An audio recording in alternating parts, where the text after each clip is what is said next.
make it all fall faster every day. If only time flew like a dove.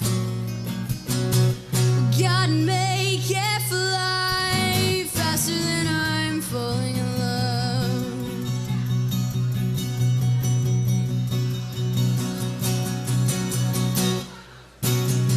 This time we're not giving up. Let's make it last forever. Screaming hallelujah.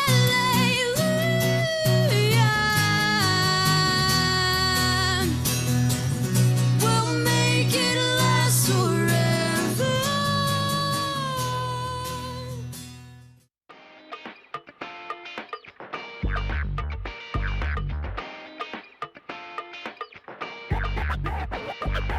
Spinning circles and I can't deny. Floating on your love like a butterfly. Got me jumping inside, thinking about you. No secrets, no games to play. It's alright, it's okay. Never felt this way. Got me jumping inside, thinking about you. You caught my attention. Paramore originated in Nashville, Tennessee, 2002.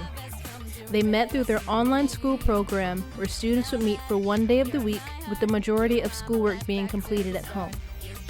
The young members would hang out after school, combining the love of their favorite bands and artists as their friendship progressed until they eventually formed their own band. It started with the two brothers, Josh Farrell on lead guitar, Zach Farrell on drums, Zach's lifelong best friend Taylor York on rhythm guitar, who was filling in for Jason Bynum at times, along with two other friends of theirs who were the singer and the bassist. Hayley moved from her childhood home in Mississippi with her mother to Tennessee when she was 13 due to being bullied at school and because of a turbulent marriage between her parents.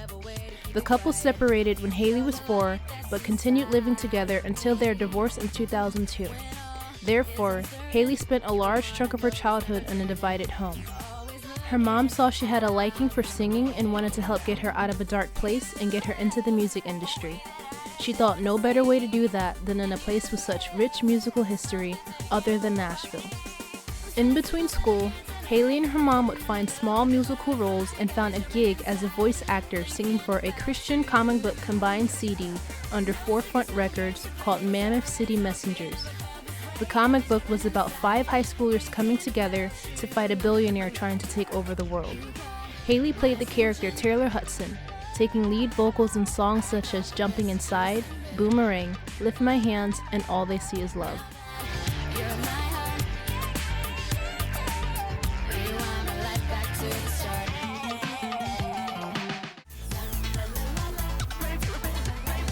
Looks like things are getting a little bit out of hand.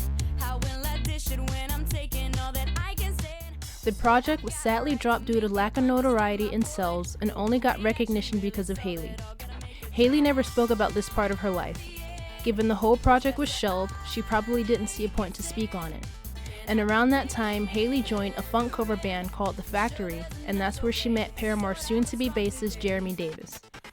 The Farrell brothers eventually invited Hayley to join their band, in which she ended up replacing the original singer, and Jason Bynum filled Taylor's spot since his parents wanted him to finish school. While getting to know each other as bandmates and learning the process of songwriting, they started releasing demos originally written by Hayley and a producer on MySpace and played local shows around Nashville. Hello, hello. Is anyone home? Hello, hello. Just pick up the phone.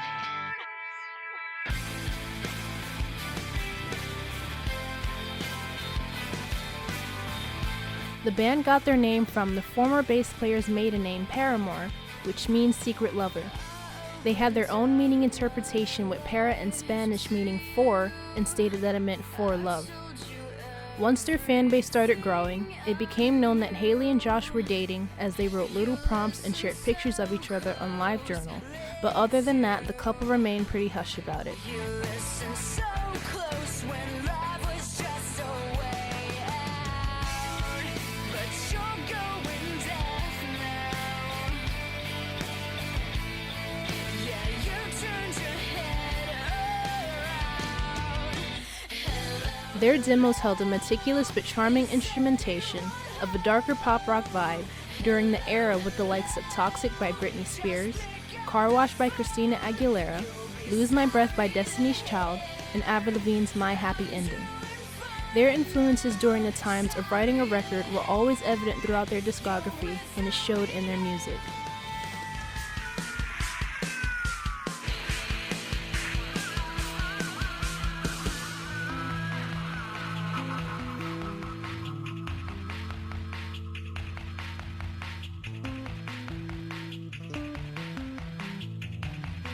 Since they were so young and still in school, their parents weren't really expecting them to take off how they did. Haley's mom and her manager at the time were still working hard to get her signed, and they eventually landed with Julie Greenwald, a then new arrival, now CEO of Atlantic Music Group, who understood Haley's vision from the start and how important it was for her to be in a band. Greenwald gave word to John Janik, the then owner of Fueled by Ramen, a sub-label of Atlantic, and the band got a deal. They quickly went into the studio to work on their first album with their new manager, Mark Mikado, who's been with the band ever since.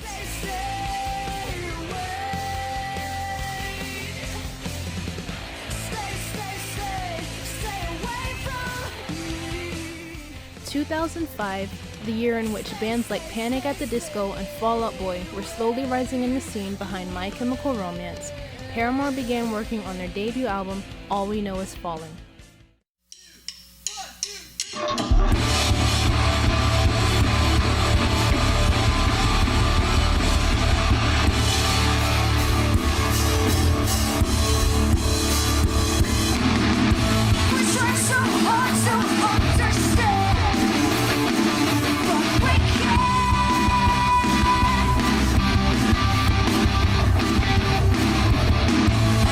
This began the infant stage of humble beginnings as well as internal drama as they were introduced into the scene.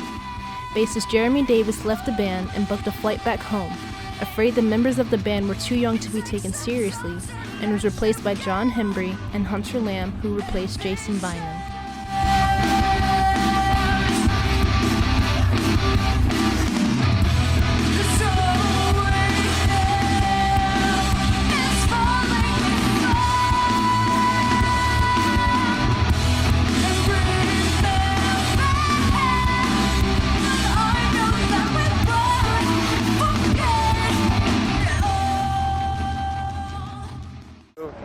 Alright, back at Tinkersfield in Orlando, Florida, Warped Tour 2005, just before a giant-ass storm that'll probably hit sometime during this interview.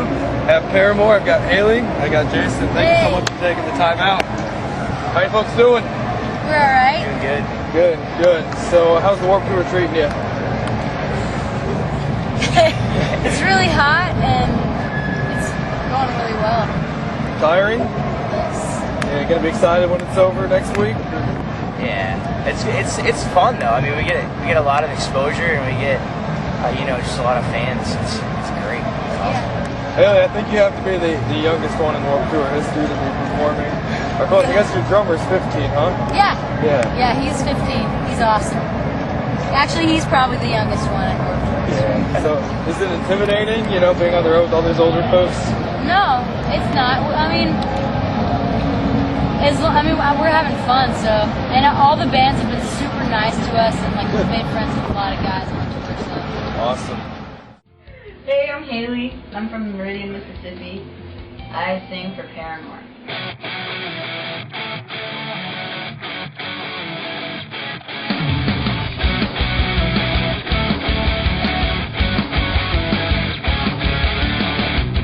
Paramore's Haley, our lead singer. She writes a lot of the lyrics to the songs, comes up with most of the melodies, and just is an all-around, just a great person. I think we're taking it too far. Don't you know that it's not this hard? Well, it's not this hard. Josh is our other guitar player. Josh, how do you feel?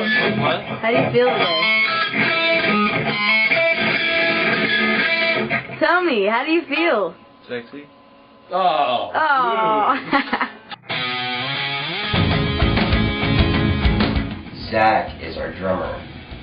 14 years old and one of the best drummers that I've ever played with in a band. Do something cool, man. Okay.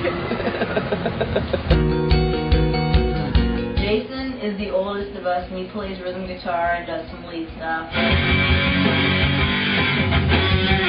I was in a band with Zach and Josh, and I was in 8th grade, I think. Yeah, 8th grade. And they asked me to be their singer.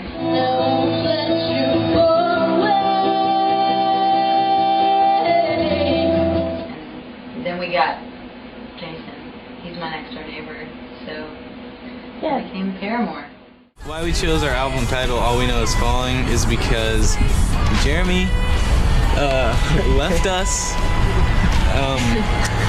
and we were kind of like, that really sucks. So we based the album around him leaving, and basically all we know is crappy, falling. And we felt like everything was falling apart. We were just torn up inside because we've been best friends for years, and then he just left us. So that's what we based the album around. But now he's back, and everything's cool.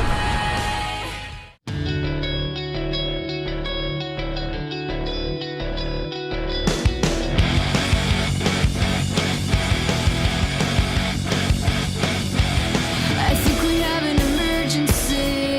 I think we have an emergency.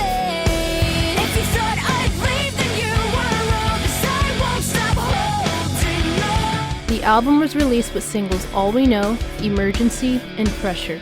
The videos for Pressure and Emergency were directed by Shane Drake, who they would then work with again in the future.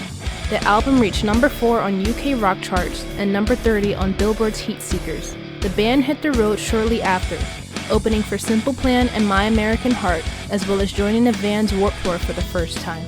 Paramore's first US headlining tour began in the late summer of 2006 with sold-out shows supporting the band This Providence, Cute Is What We Aim For, and Hit the Lights. So I've seen love die way too many times when it deserved to be alive. And I've seen you cry way too many times when you deserve to be alive.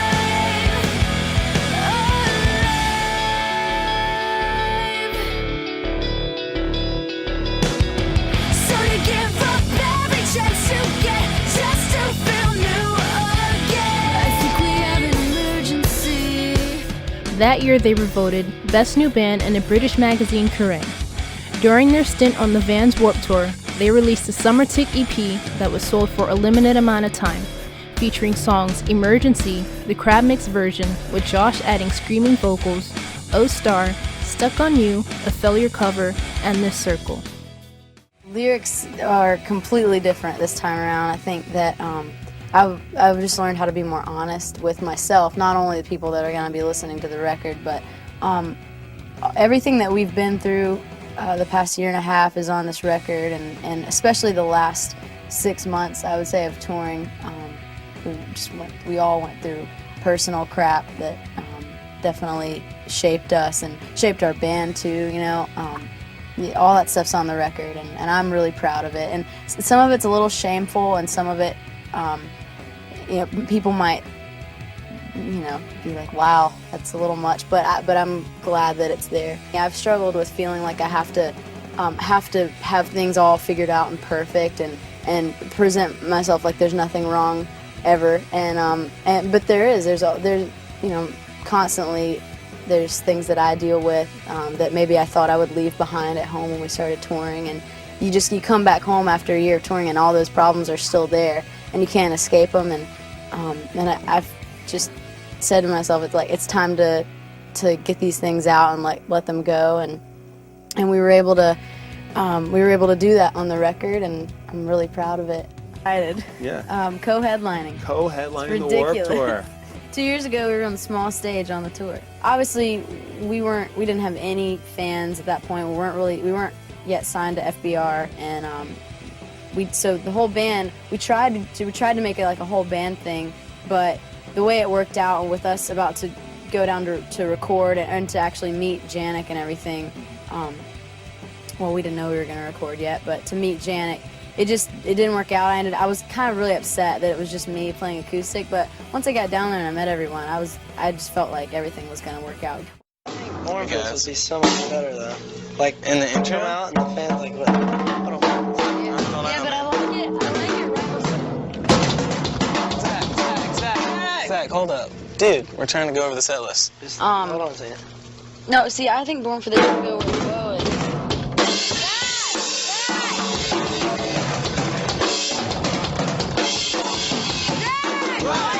in stores now. Paramore!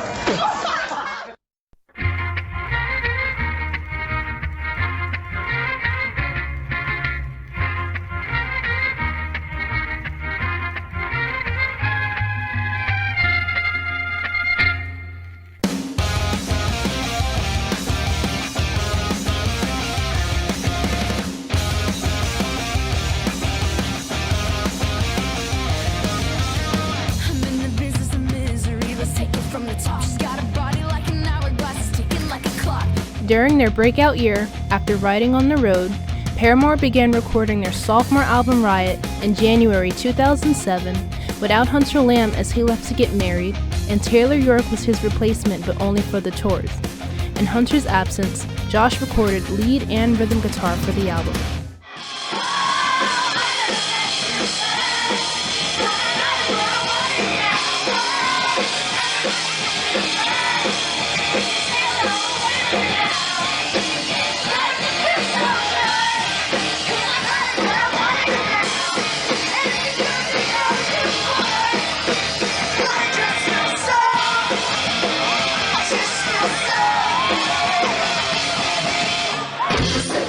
They don't never matter, you will never change. What's a word and nothing more? I'm sorry, that'll never change. You're not keeping this, but we're supposed to have exchange. I'm sorry, honey, but I'm past the mark this way.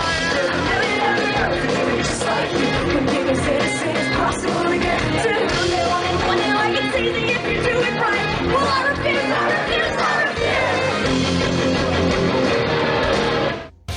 The album was released on June 12, 2007.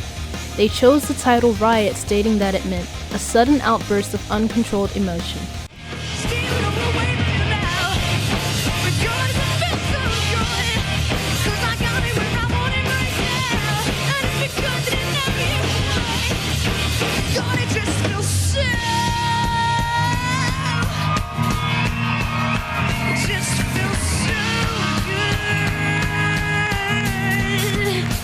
Haley stated the lyrics on this album were more honest than anything she's ever written in the past, and the guys matched the emotion musically.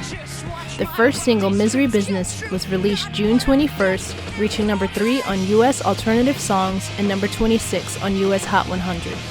The album sold 44,000 units in the US within its first week and was number 20 on Billboard's 200. Rolling Stone declared them the ones to watch.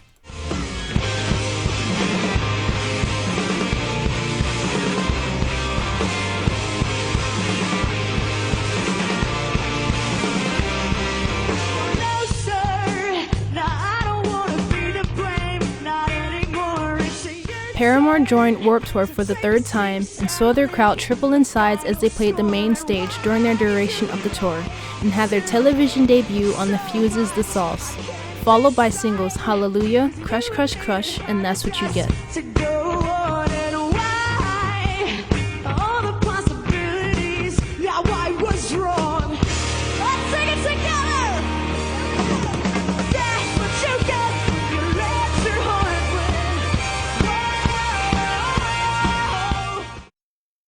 So our new record is called Riot. I'm in the business of misery. Let's take it from the top. She's got a body like an hourglass, ticking like a clock. We chose the name because we wanted something definitive, something that, one word, you know, like not a big novel, not something that it takes like a year to read or recite. We just wanted to like make a statement. Some people would love us just to stay the same, you know, but we definitely branched out on this record. You can really hear that we've got to spend a lot of time on this record, recording and writing, and we just had a ridiculous amount of time to do that, and it's awesome. So it's very beneficial, and I think you're going to be able to tell the biggest difference in the world. Everyone has something to hide, and everyone's got something to be excited or proud about, and I think that all those moments are on this record.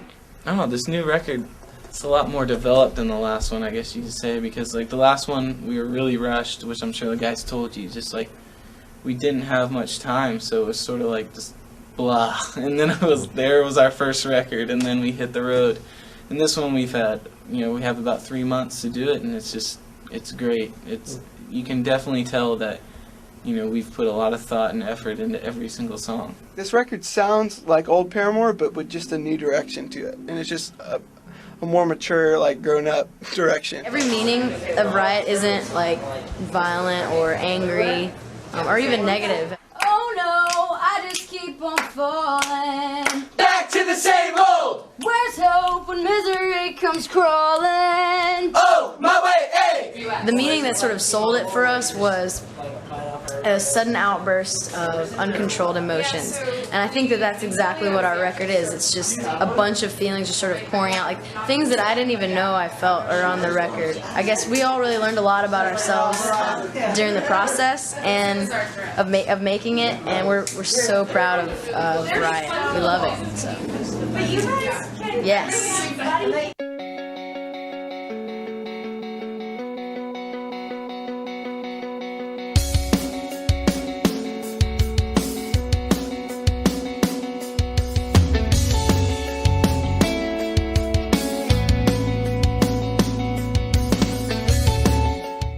Over the course of 2007, Paramore was featured in Kerrang! Magazine multiple times.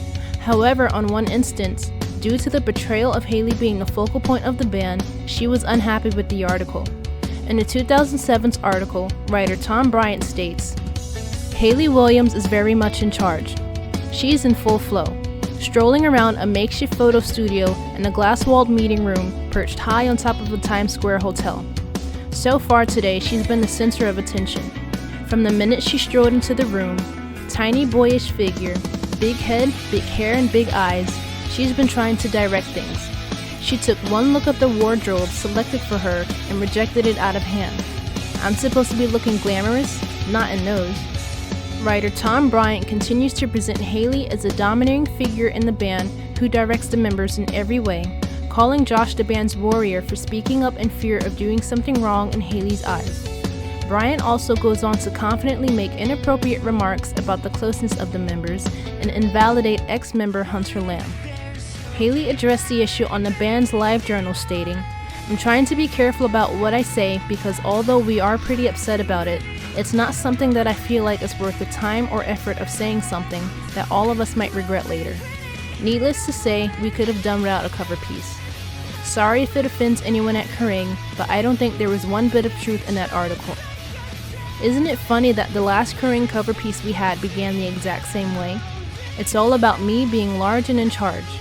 Do you think it's just a coincidence, or do some people just not know how to react to a girl knowing what she likes?" October 23rd of that year, Hayley was a guest vocalist for the songs The Church Channel and Plea for Say Anything's album In Defense of the Genre. Later in December, Paramore performed on MTV's New Year's Eve show.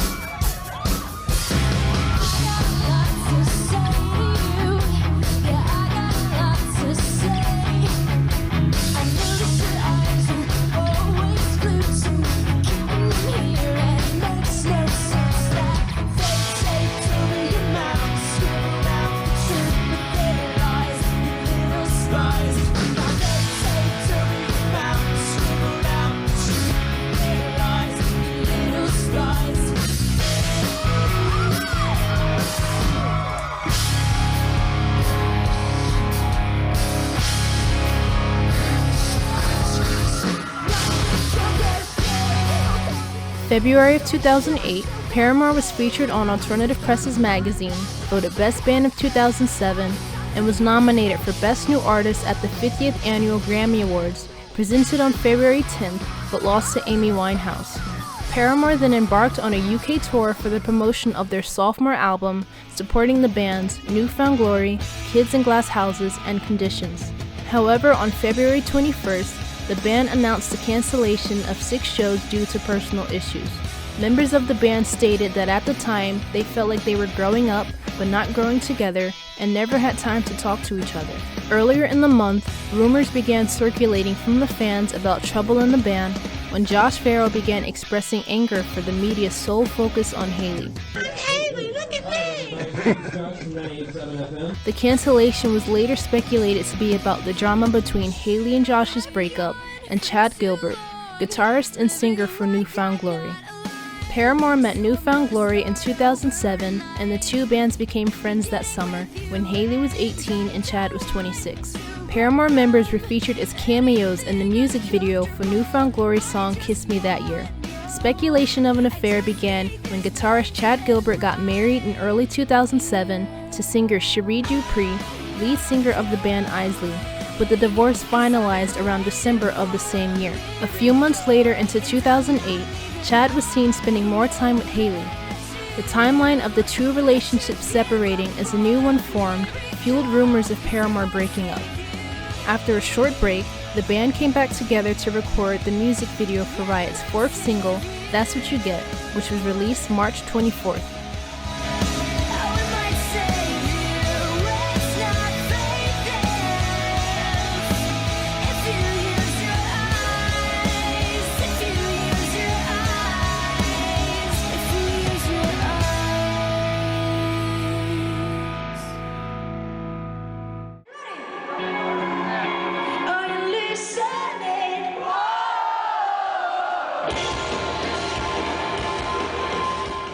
During the summer of that year, Paramore went on tour with American rock band Jimmy Eat World. They headlined the Give It a Name festival in the UK and had their first show in Ireland and joined the Vans Warped Tour for the 4th time. July 28th, the band began their headlining tour called The Final Riot and were joined by bands Paper Route, Jack's Mannequin, and Phantom Planet.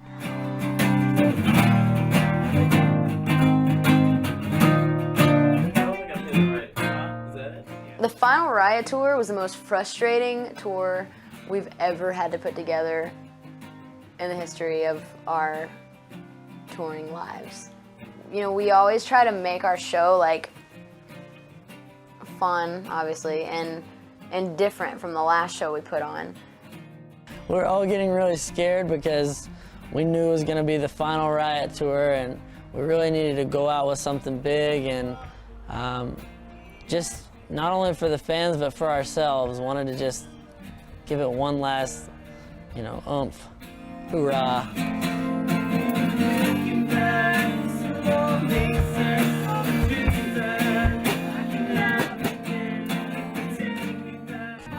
We're putting our set list together. Well, we're gonna attempt to put our set list together. It's gonna be. Oh, ow! This hurts. It's so big. Gosh. It was fun for us to even just get together and not really have to work, but just kind of discuss things. It was kind of fun. So I was late to it, so I feel really bad about that. So I'm sorry, guys. I love you. I'll be on time next time. All right, so it's day 1, practice for the Final Riot tour. We're all here except for Hayley, of course. But we'll see how it goes. That's what we deal with every practice. FYI, Hayley just woke up and will be there ASAP. Hey, at least it wasn't me today. Really. Sort of. Once we started, rehearsing, it got better, and we just jammed on a couple ideas, and I'd throw something out, like, we could try this. They're like, yeah, that's awesome. We worked on it. It sounded awesome, and we went right into 4 Pessimists, and they're like, dude, that's so sweet. And Hayley finally got there because she's always late to practice, and we were like, Hayley, what do you think of this? We played it for her, and she was like, We were like, are you kidding me? We could not come up with anything to save our lives. I wanted to open with That's What You Get, because that's the current single, or it was the current single when we were out. But like, no one wanted to do that but me.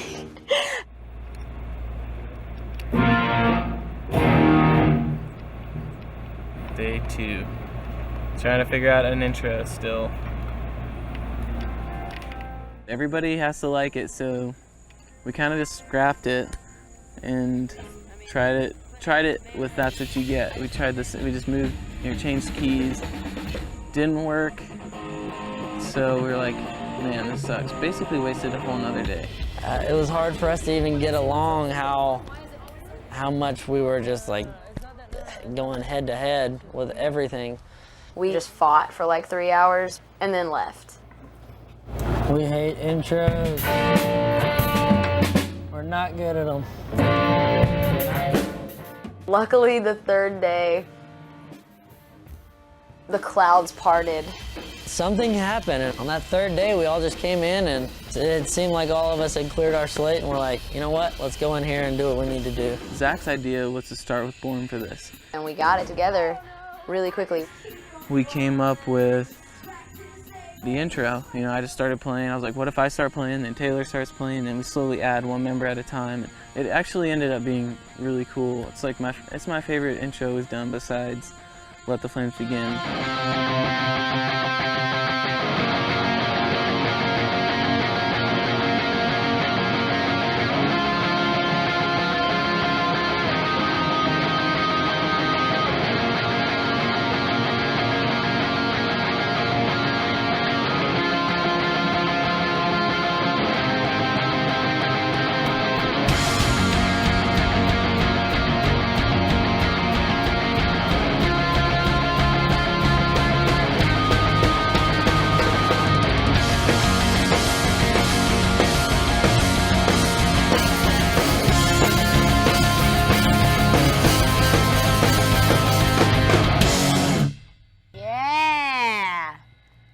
Tour.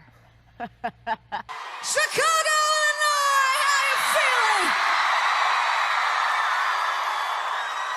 Man, it is so good to be back here. Thank you. Thank you for hanging out with us.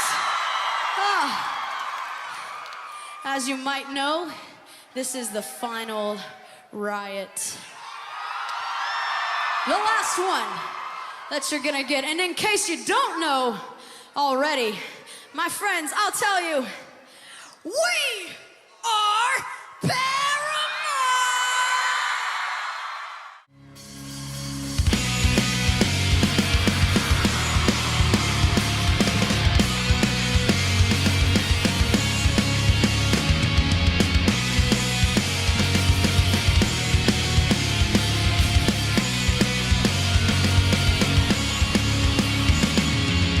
Just talk yourself up and tear yourself down.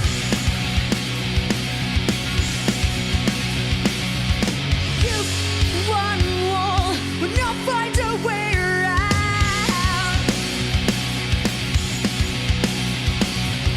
Whoa, what's the problem? You got a lot of nerve. On November 25th, the band released the Final Riot's live album DVD that included the full recorded concert from the Chicago date and an exclusive behind-the-scenes documentary. The live album was certified gold in the US in 2009. Towards the end of 2008, Paramore reached a new level of fame once they contributed 2 songs to the soundtrack of the novel-based Twilight film. Their song I Caught Myself was featured in the movie, and the movie's lead single Decode was featured during the end credits. So here at the Paramore shoot for Decode, that's right, Shane Drake, Paramore, together again.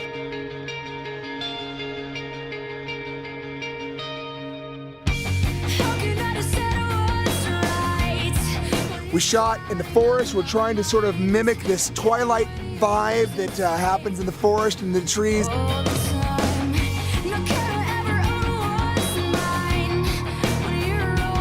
I think we've done a good job at trying to find that essence, but still being unique and original.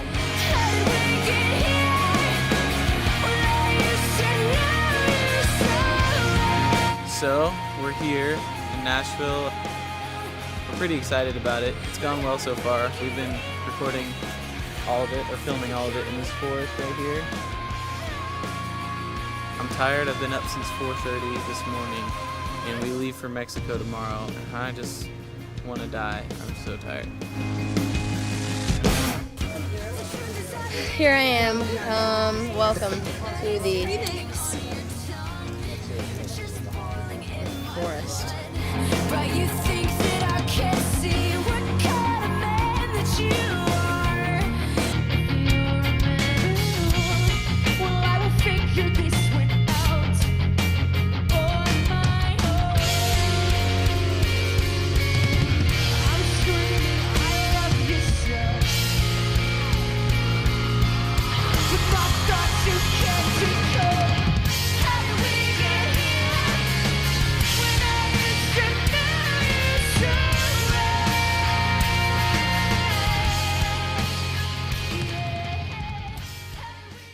What's going on? This is Haley Williams from Paramore. I'm hanging out with Robert Pattinson, and you're watching MySpace's Artist on Artist. We're going to talk about the Twilight film, so thanks for hanging out with us. How did you get involved with this movie? I was just messing around in London. Yeah. I was doing music last year. I was going to give up acting, and then, Wow. you know, gets to the end of the year and you got no money. Oh my god. Yeah, I guess I'll do this audition. I don't want to be bothered with it, but you did it anyways. That's How did you get involved with it? I read the books and I really loved them, and someone told me they were making the films, and I just was really psyched about it. I mean, I love movies, and I especially love film adaptations of books. So we wrote the song. Josh had this cool music, and I thought it fit the vibe of the tone of the story, and we just kind of chased after it. We were like knocking on doors, calling anyone we could, and we got lucky. I didn't think it was gonna work. I had heard that we should just give up and that we weren't going to be in the film. And Did someone tell you that? Yeah. You should just give up, right? Yeah, you should just look. It's not going to happen. We're not going to get in this movie. I was like, yeah, we are. That's good. Yeah. It really fits Thank with the you. film. Thanks a lot. Where are you from? I'm from Nashville, Tennessee. That's where me and all the guys are from. We met there and started the band. So I was wondering what your accent was, because I like the way you say here. Here? Yeah. It's like, Do I say? Here. Here? Well, I'm from London, so I'm not going to say here. Whatever. no, I like it. That's the best part of the song. Thank you. Here.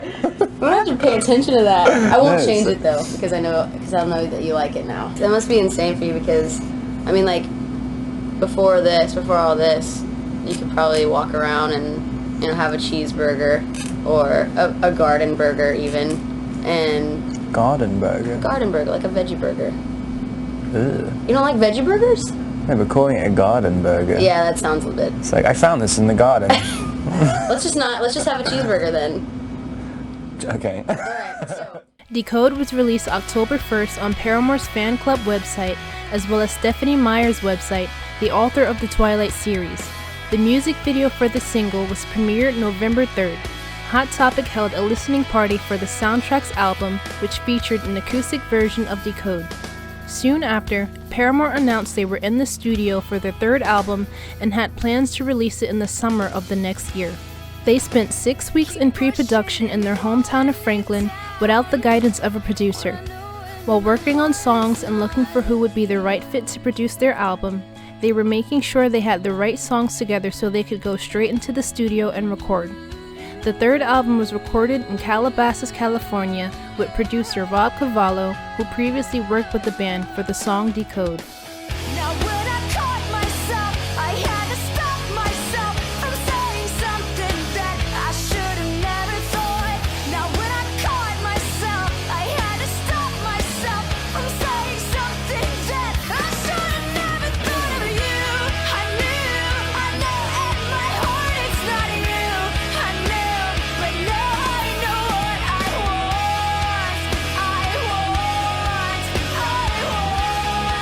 Oh no, I should have never thought. Oh, you missed it. Too bad. What was that? That was a chin kiss. Where do you guys think you're going? Getting cereal. Oh, bring me some. To get cereal. I'm singing.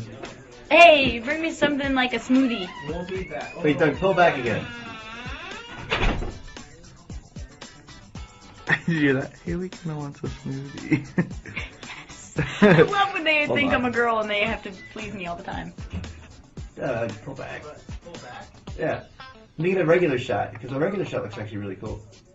Alright, I would like to sing now, and I'm going to sing it better than I've ever sang it before. Dude, it's so ridiculous. You're gonna drive with me, right? No, because you guys are gonna drive with me, because you're gonna stay really late. I have my own car.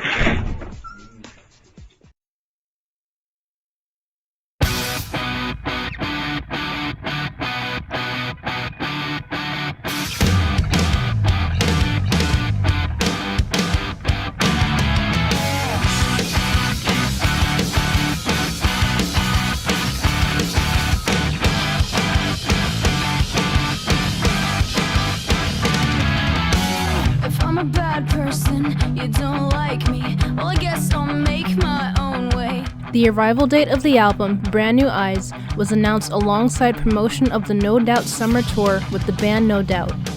Paramore stated the title of the album originally came from a song that didn't make the album, but they liked the concept meaning, seeing each other, seeing everything, just life, in a brand new perspective.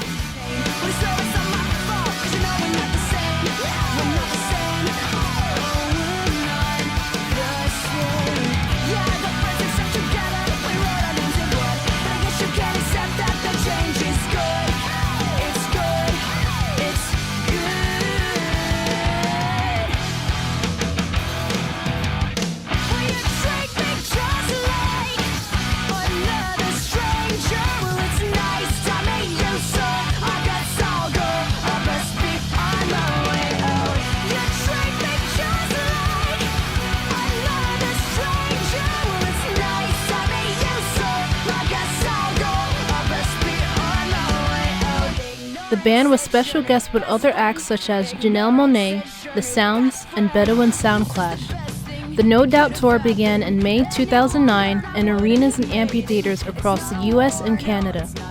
The album's first single, Ignorance, was released July 7th, and the official music video was aired on all MTV platforms August 13th, showing Hayley with fire bright red hair that soon became her signature look. Alongside other singles, Brick by Boring Brick, The Only Exception, Careful, and Playing God, which were all commercially successful in the US and internationally.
you show me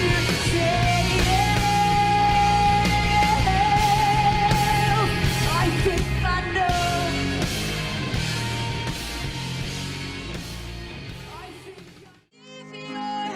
Feet on the ground when your head's in the clouds. Keep your feet on the ground when your head's in the clouds. We're gonna get you so far, and we'll take a deep bow to bury the castle, bury the castle. Gonna get you so far, and we'll take a deep bow to bury the castle, bury the castle. Ba-da-ba-ba-da-ba-ba-da.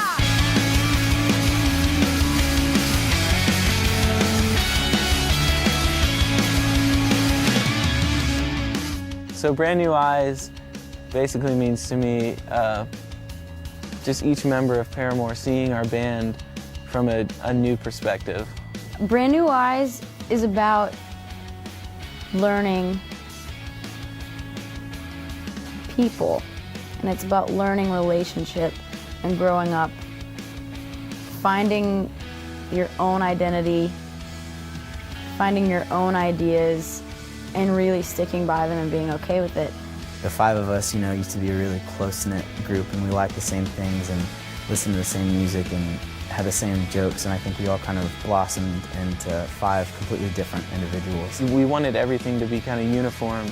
Now we've kind of just branched off and done our own thing. Through that process, we've kind of had to learn how to accept each other when we don't agree on things, and I guess see things through each other's eyes and kind of adopt a new perspective that we wouldn't have otherwise. Thus, I think we kind of came up with Brand New Eyes. Really, the things that we were going through in our friendships and our relationships with each other and everything it got really tough. And the only way that you can look at the person and love them exactly the same way you did before is to look at them with brand new eyes. We landed on Brand New Eyes because it kind of fit the whole record. You know, Haley has a lot of songs of, you know, about judgment and how she felt judged over the past couple of years. It really makes our band Paramore and what we are and who we are. We all see music and life through a different perspective, and I think it helps shape our band and especially this new record. I think you can hear everyone on it. Their performance and just the parts that they wrote are just so unique. We've been through a lot as a band, and we've been through a lot as friends. I kind of was really scared because I didn't think I would know how to write it all down, and I didn't know if people would really care. So I was really nervous. I didn't know what it should sound like or what I should say. I knew what I felt, and I knew that I'd been through a lot and had a lot to get off my chest, but it just seemed kind of impossible at the time. I kind of wanted more of a band feel because, you know, we didn't have Taylor at the time when we were doing Riot, and I felt like we could experiment a little bit more, and, you know, I felt like a lot of us got way better at our instruments just touring with Riot, and so making Brand New Eyes, I knew it was going to be a piece of cake.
something like that. I love it. I spent a lot of time in prayer, and you know, the Lord really was faithful and answered prayer, because you know, the record's great and it came out so smoothly. Like everything just went perfect. After a lot of hard times and after a lot of struggle, things started to pick up, and I really wanted people to hear that we were not going anywhere and that we were fighting. And I think that that's something that's really present in the record, is sort of that fighting energy. And I think it's in every song, even though the songs aren't all about, you know, the hard times. Most of them are. But I just wanted to make a record that said, hey, we've grown up, it's cool. We'll always be growing up and we'll always be figuring it out. But no matter what, we're here to stay. I started writing for this album probably midway through the Riot album cycle. It was just at random times on the road. I can remember like our song Feeling Sorry. I started writing that riff in the middle of the Jimmy Eat World tour, and it just came to me one day on the bus.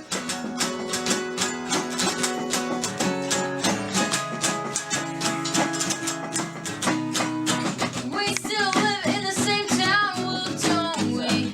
But I don't see you around anymore. I go to all the same places, not even a trace of you. Your days were numbered at 24. No more sympathy. You'll spend the rest of your life in a cave. You're used to waste. Just go on and live. No more feeling sorry. Haley's lyrics for this record are pretty personal as far as the band goes. It's and kind of touchy, and it was definitely groundbreaking, I think, for our band, because she wrote a lot of the songs about us and how we made her feel unwanted and kind of like a reject, which, you know, is definitely really personal. But when we heard those lyrics, we're like, you know, it's basically her kind of venting about us to us, and it was groundbreaking, because without the song being written, I don't think we would have ever talked about it and really worked it out. We've all had to see things in it from a completely different perspective in order to move past a rut that we were stuck in for a really long time. And like, we've all had to grow up and look at things differently, you know?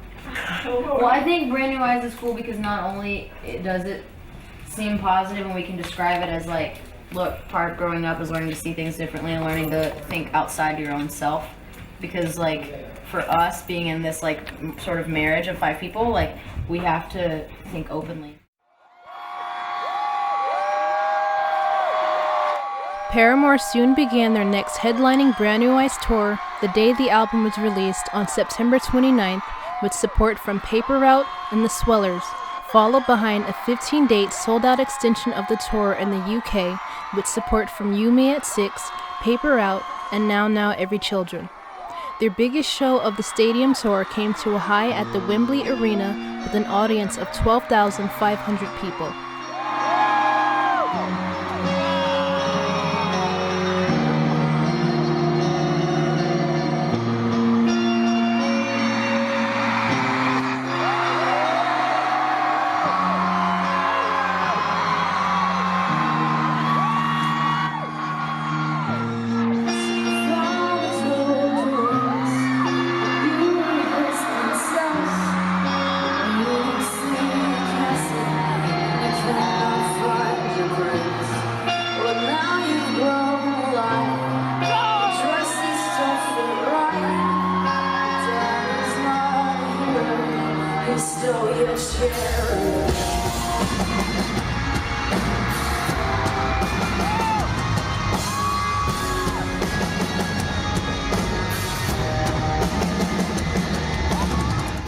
Haley traded in her neon hair for a muted blonde, which sparked comparisons between her and Avril Lavigne.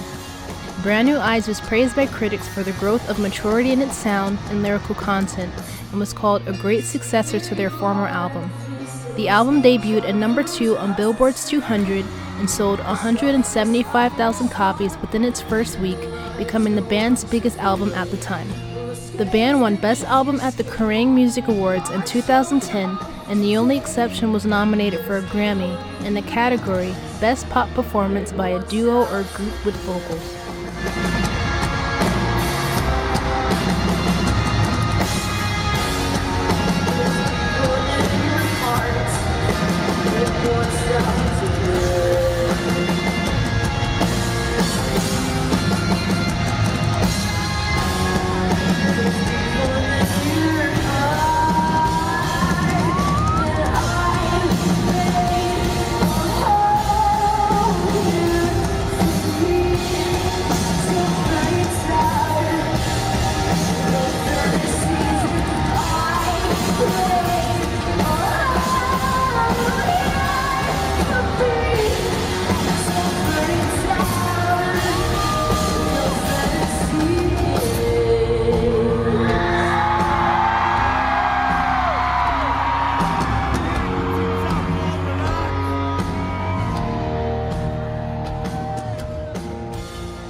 The album was certified platinum in 2016 by the Recording Industry Association of America. Despite the success, the Brand New Eyes era was tumultuous for the band. Hayley later expressed that she had doubts about the songwriting and pressure about meeting the expectations after the success of Riot. She admitted that most of the lyrics from the Brand New Eyes album were inspired by her relationship and subsequent breakup with soon-to-be departed guitarist Josh Farrell. From the stress within the band and the stress of touring, Hayley lost her voice and ran off stage crying. Video interviews from this era showed the band as stone-like figures with heavy faces due to the tension. Josh on stage looked like he didn't want to be there. Hayley said, quote, "I felt like my face was underneath the boot all the time. I would say that a large majority of the songs have to do with the relationship we had and then that we had to mend. It was really hard because we were friends, and going through a breakup and going through any kind of tension as a band really affected all of the lyrics," end quote. Because of their Christian beliefs, some of the lyrics Hayley wrote didn't sit right with Josh and they would argue about it. Shortly before the tour, Josh announced that he was engaged and stayed behind to plan his wedding. Justin York, Taylor York's older brother, filled in for him for the tour. Funny enough, Justin dated Katy Perry in the early stages of her career. "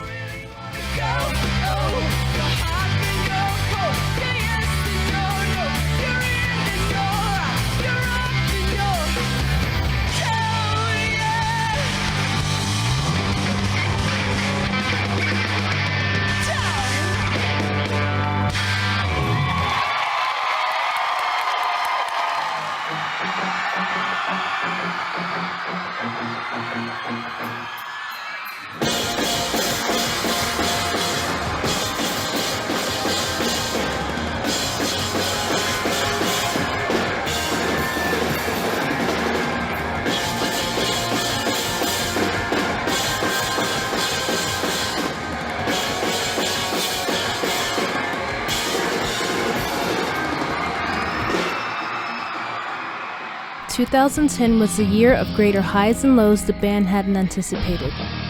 They performed at the Australian Soundwave Festival along with You Me at 6, Taking Back Sunday, All Time Low, A Day to Remember, and Alex is on Fire.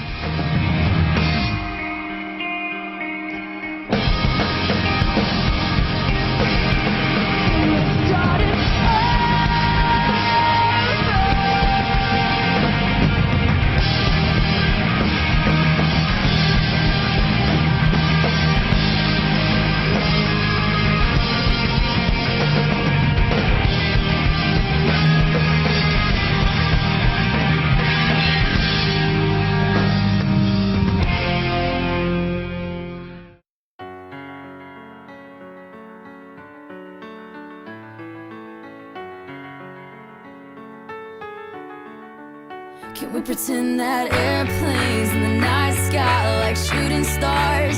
I could really use a wish right now, wish right now, wish right now. Hayley made her first major debut as a solo act with her new friend, up-and-coming rapper B.O.B. for a crossover no one was expecting. Wish right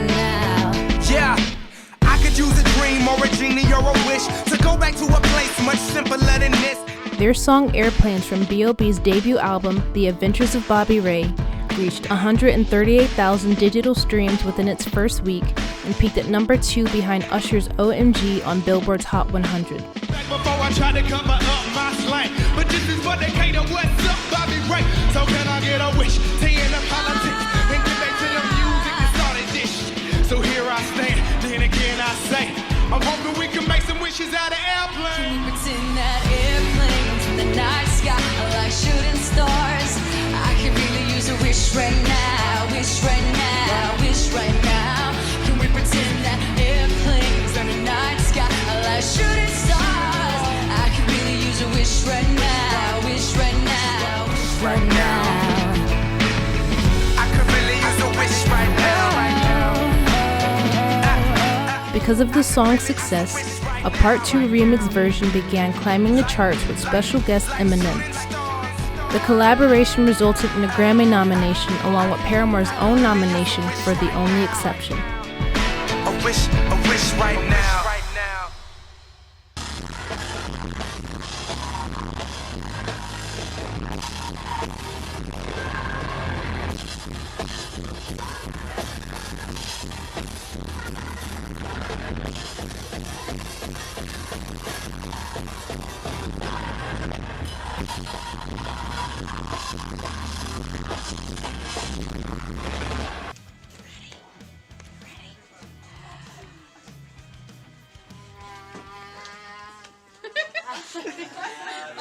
Birthday to you. Happy birthday to you. Happy birthday, dear Bobby.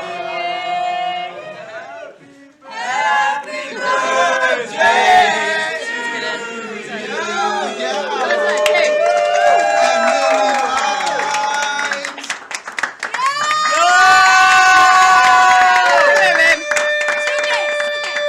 I could really make a wish right now.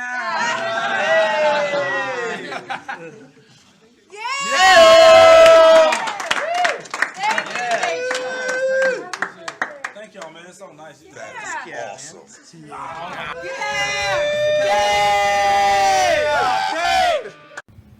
Our next question is from Mr. Pat Noonan, who wants to know how Haley ended up working with B.O.B. on the track Airplanes.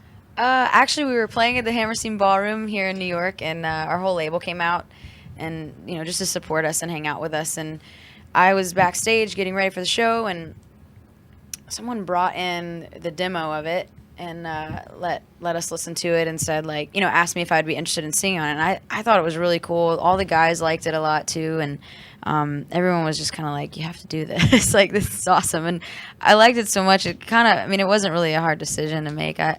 And I'm a huge B.O.B. fan too. I think he's amazing, and I think this year he's gonna blow up, for real. I think it's gonna be amazing, and I'm happy that I got to be a part of it. Yeah, his album just hit number 1 this week. So yeah, that's insane. So there you go. That's crazy. Now, it might have surprised some people because I don't think that people typically think of you as a hip hop diva, but you guys actually listen to a lot of hip hop, right? Yeah, we listen to everything. Jeremy likes a lot of hip hop. Yeah, I do. Mm-hmm. I definitely do. What are some of the other artists that you listen to that people might not immediately think of? Jeremy? Yeah, Eminem, Dr. Dre, all that kind of stuff. But we all like, a lot of us like country music. A lot of us we have stuff that I have stuff that Taylor's given me that's just indie bands from all over the place. They're in German and French and everything. I don't even know what they're saying, but it's awesome. Yeah. Yeah, we like all kind of music, and I think that's something that makes us work better as a band. Each one of us individually listen to such different stuff. When we come together and write, I think it makes it more unique. Right.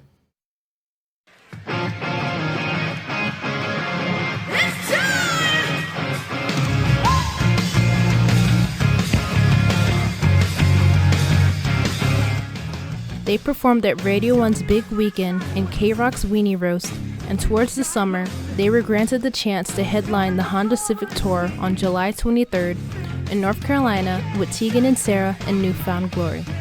Adding an unfortunate blip in the conversation surrounding Paramore, just days before the band was set to play at K-Rock, a personal photo of Hayley was released to the public that spread like wildfire all over the internet and to news outlets. Some fans speculated that she accidentally shared the photo to her Twitter followers instead of a direct message because accidents happen, and she rightfully panicked and tweeted that she got hacked. She never spoke on the matter as her privacy was invaded, and the band quickly moved on to bring the attention back to the music. So now that I'm losing hope, and there's nothing left to show.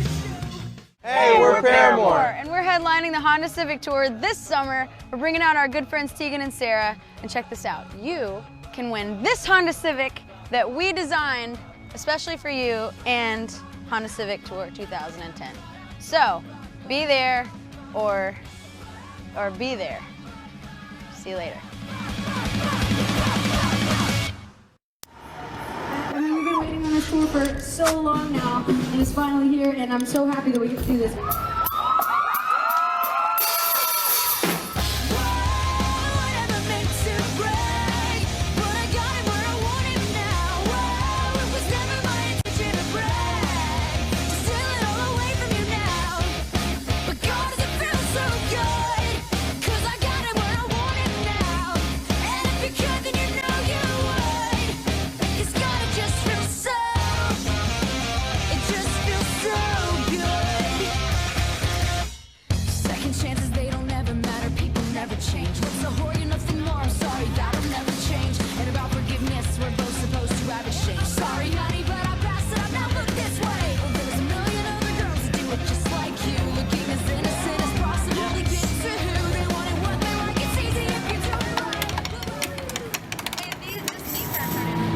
Starting as soon as I hear the click, right? You can look at it. Yeah, you know, right. You go out there and start when you're ready. His pants. So we're having a good time or what? This is incredible.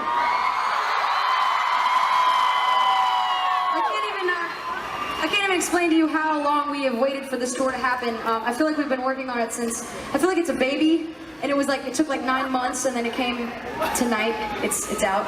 So congratulations to all of you.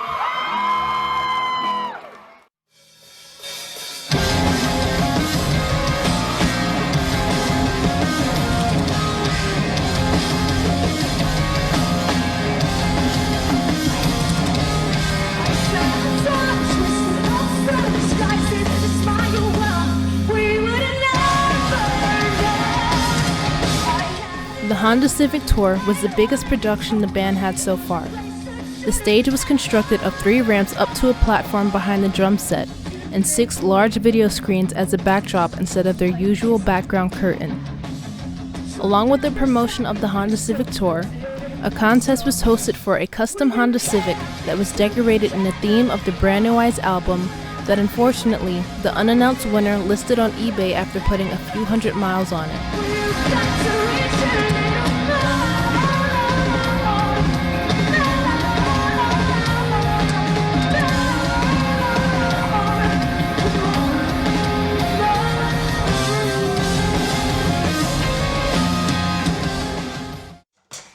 During this tour, the band returned to Reading and Leeds Festival for the second time as the guest slot behind the Sunday headliner Blink-182, putting on a broadcast performance that was deemed one of their best shows of their career.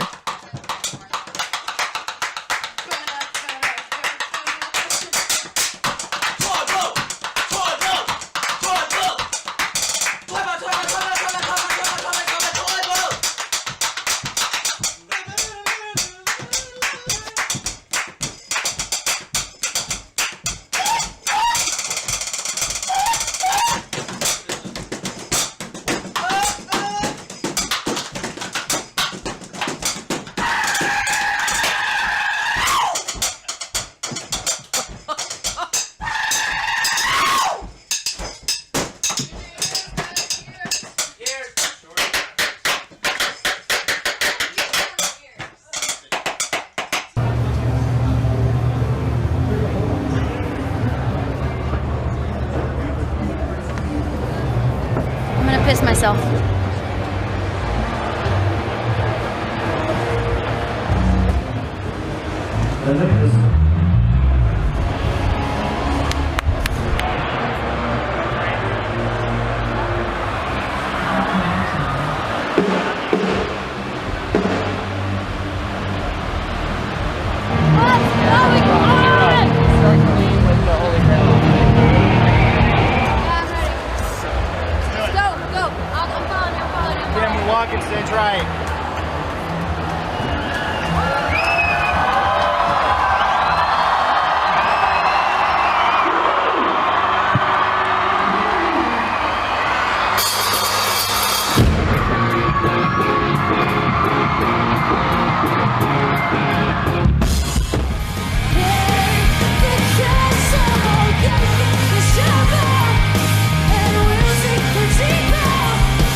to the mirror.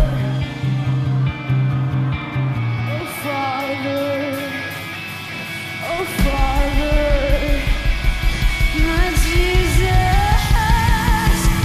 Father, whenever you pray, won't you let it be?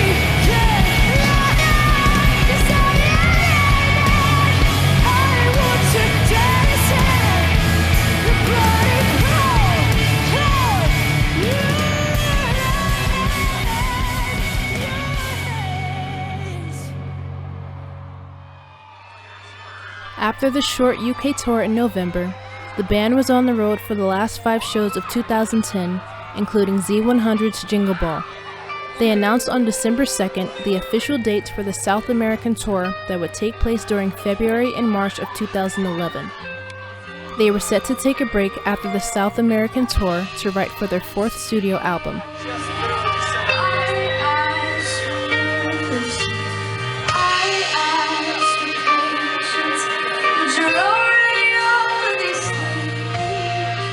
After the final performance at the House of Blues in Orlando, Florida, the band went quiet until December 18th. A message from Haley, Jeremy, and Taylor was released through Paramore.net stating that Josh and Zach were leaving the band.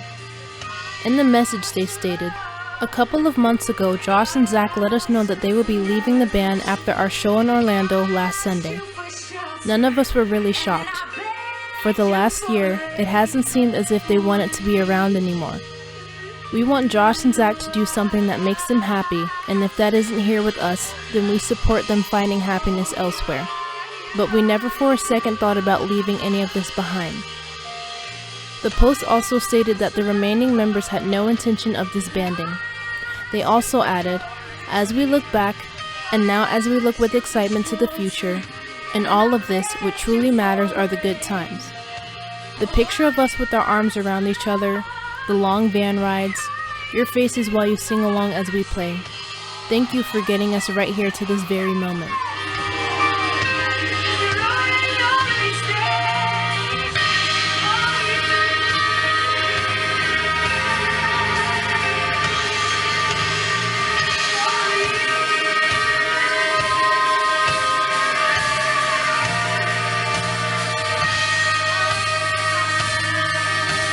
On December 2nd, Josh released his own statement through his blog, stating he didn't think Haley's version told the whole story of their departure. Josh painted a far less harmonious picture of the split, one instigated by Atlantic Records, Haley's family, and her management controlling and misuse of the band's other members for her singular benefit.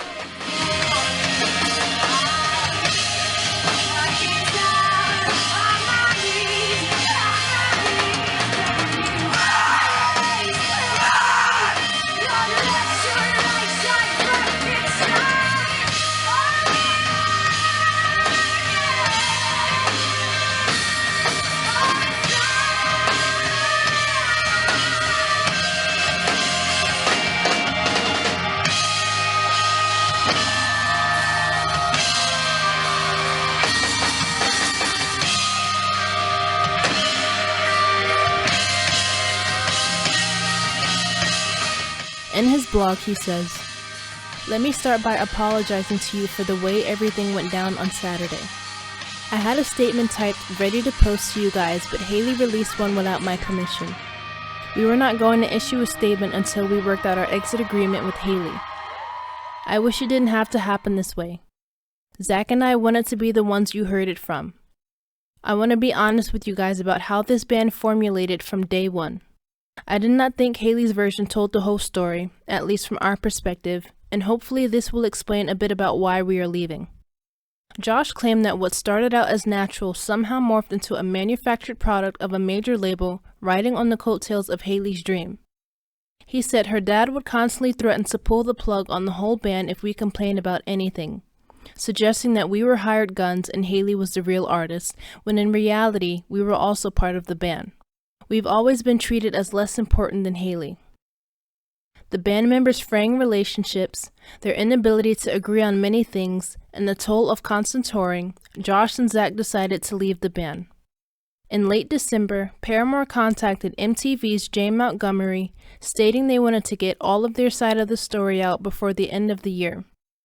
This extensive interview was recorded and later streamed on MTV in early January. The interview is titled Paramore, The Last Word. So, in your statement, you guys said that their decision to leave didn't really shock you. No. And so I'm interested, you had obviously had, when did you start having conversations with them, then they said they wanted to leave? Well, we didn't really have any conversations about it before they told us, you know, we've decided this. At least I didn't have that conversation with them. I was not shocked that they wanted to leave, but kind of was surprised at how they were telling us, more or less, the way that it was so far in advance to when they would actually be done. Mm-hmm. You know, we've noticed that they weren't happy, and that sucks. I mean, it sucks to be in a family or in a marriage where you see someone that's, you know, either hurting or they're just not having fun, or I don't know, it sucked. And I guess I shouldn't say we weren't shocked, because it's always going to be a shock. It's always going to suck. But, Yeah. So, taking all that and then segueing into their statement, I'm assuming this sort of caught you by surprise and probably was sort of hurtful. I mean, Yeah. So can you sort of, where did you first hear about it, read about it, and what was your sort of initial reaction? Each of you guys. Man, I think I heard about it from, I don't know who I heard. I mean, probably from one of these guys, or one, like, did you call? I don't know if I got a phone call or an email, but I woke up to it basically, and that sucked. And I was not happy. I mean, it hurts, because that's what we were told, was that they weren't happy. They didn't want to do this, and you can't be mad at someone for not feeling something, you know. And if they don't want to be in the band, then it's a simple answer. But then when it really became about all these other things, that I was very surprised, and just kind of felt led on almost, you know, for like, I mean, we've been doing this for 6-7 years now. I don't think any of this has been in vain for any of us. We've loved every second that we've spent on stage, all the meet and greets, the things we've gotten to do with our fans. Like, that's the stuff that we've built, we've worked really hard for, and I don't think anyone should discredit it. And Taylor, for you, like, how did you take it? Because I'm obviously in the statement, you've known them for a long time. Yeah. Sort of, you know, just judging on dynamics, were maybe sort of the link between, you know, you two and them. So how did you take it? I mean, it was it was a drag. I mean, I think, like I said earlier, you know, we were expecting a statement from them, and so once we released our statement, we all knew that they would probably release something. So I think we were all kind of bracing ourselves, and you know, breakups are hard, and there's a lot of feelings, you know, and so we kind of, I think in a way we expected there to be something weird, and yeah, it was really hard to read, I think, just because it seemed like a lot of the stuff was pretty irrelevant to what happened. I think that was the weird thing, because it just didn't seem really necessary, but, you know, we're working through it, and it is what it is, and you can't really let it get to you, because it's just, I don't know, it's life.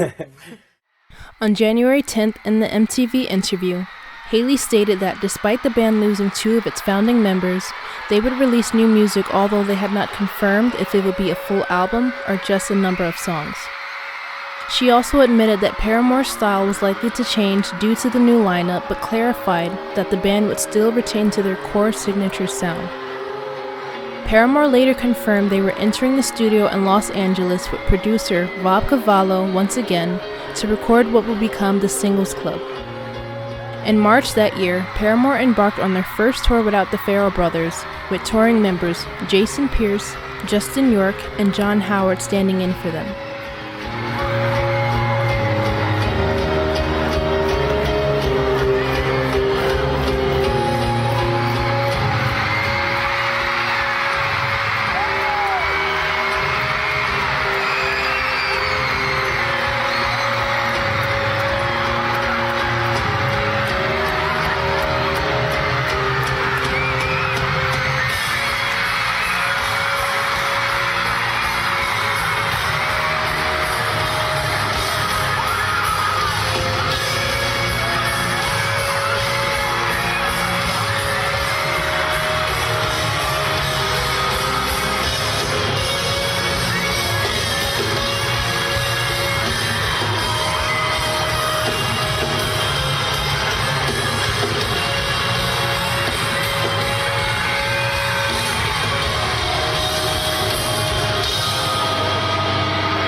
On June 3rd of 2011, Paramore released the single Monster, which was featured in the movie Transformers: Dark of the Moon soundtrack. It was the first song that the band released without the Farrell brothers. The video itself achieved over 1 million views within the first 3 days of posting on YouTube.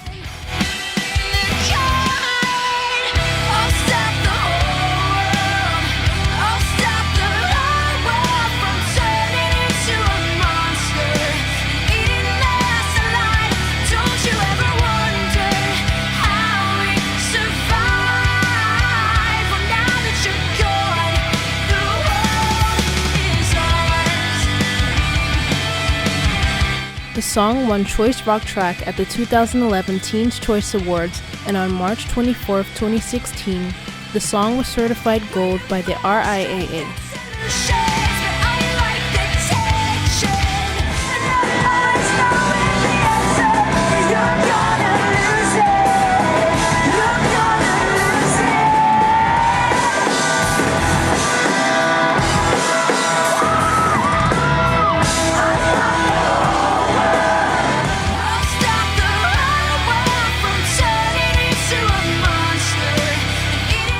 A few days later, Hayley announced they started writing for their 4th album and hope to record at the end of the year with an early 2012 release.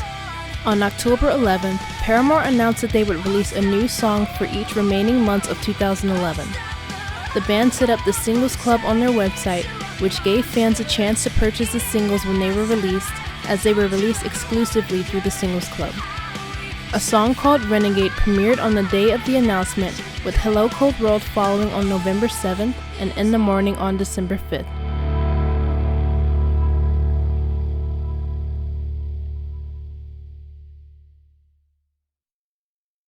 We're getting ready to go Pacific Rim. Here goes nothing.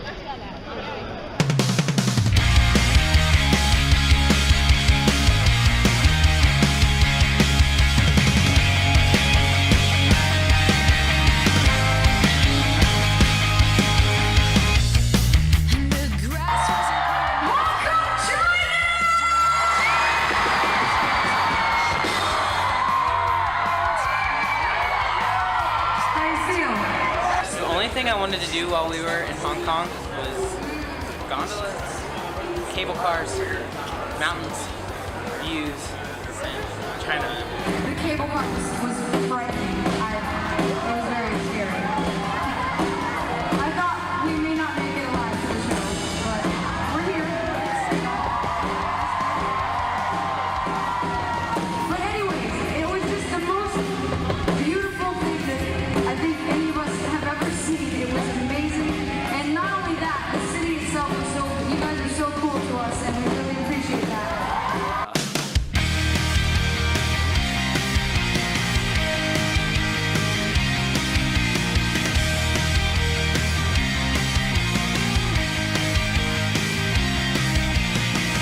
I feel happy, I feel sad, I feel like running through the walls. I'm overjoyed, I'm undecided, I don't know who I am. But maybe I'm not perfect, at least I'm working on it. 22 is like the worst idea that I have ever had. It's too much pain, it's too much freedom, what should I do with this? It's not the way you plan it, it's how you make it happen. Yeah, it's how you make it happen. It's such a cold, cold world.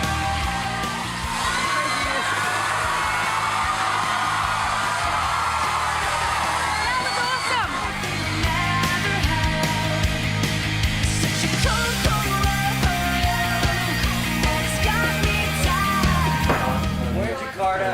It smells like there's a rock show that's gonna happen tonight, and it smells good.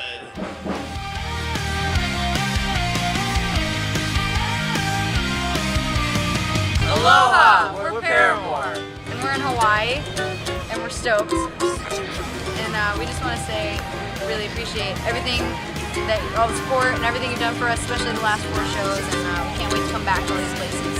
Mahalo. Mahalo. Chose his words. It's hard coming up with the set list. That is hard. I heard it. That was how you can edit out of it. That was cool. It's like a natural edit. Oh, black screen.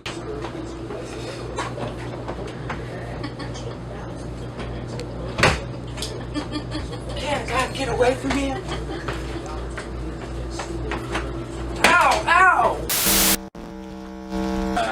Okay, first of all, I'll tell you the truth. We didn't come up with an intro because we forgot to come up with an intro. We didn't want to do the same set as Honda Civic set. So now that we're back on work tour, we're like, oh yeah, I forgot to do an intro. And we just decided that we're going to do the anti-intro because every other band does intros, and we're just going to walk out and play our shows like the old days. You know?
Hello, this is Granny. We're watching live on the PNN network as our granddaughter Haley gets another tattoo. Oh, we're getting tattoos today, band tattoos. 3 of us.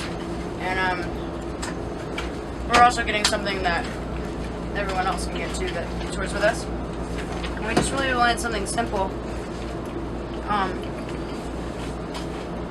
Something really simple that sort of describes the 3 of us and then the people around us. So simple, it really couldn't get any more simple, but that's the point. You know? Something that doesn't really have any ties to anything else either, other than just being, it's just lines, really. My name is David Knapp. I work at Metamorphic Tattoo in San Jose, California. Oh, I know. Where are you going with it?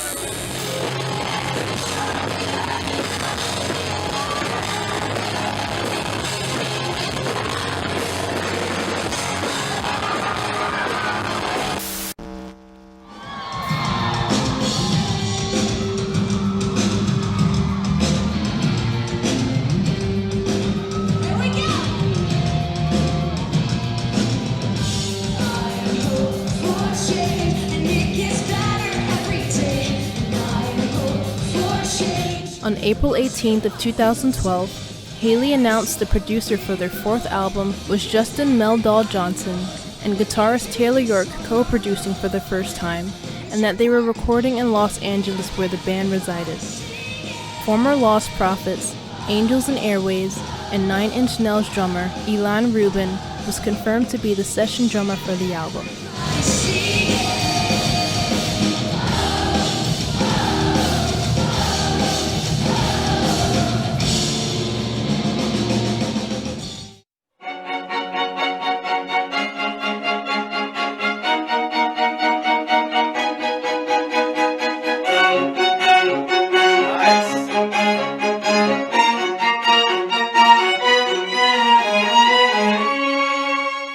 Hey, baby.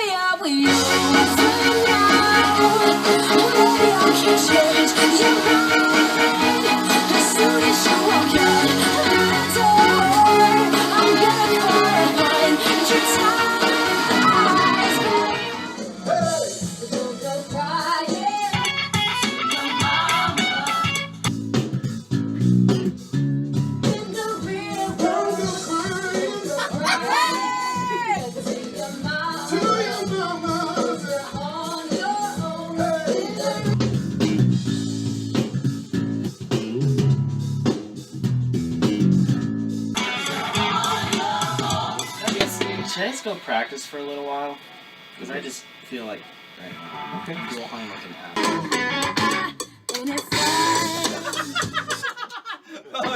You're like,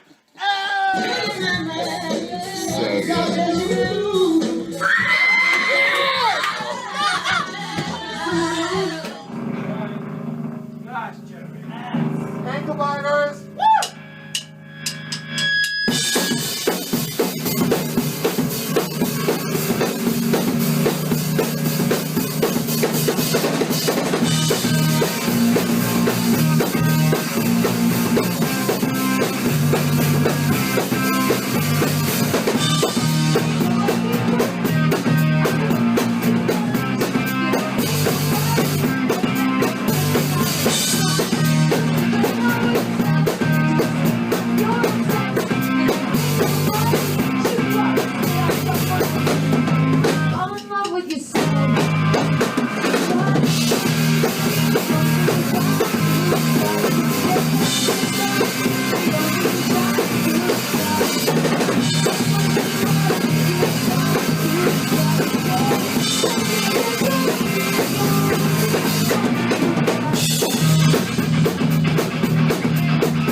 We get along. No, I'm ready. I think I jumped the first time I did it and it helped me. Okay. Okay, cool.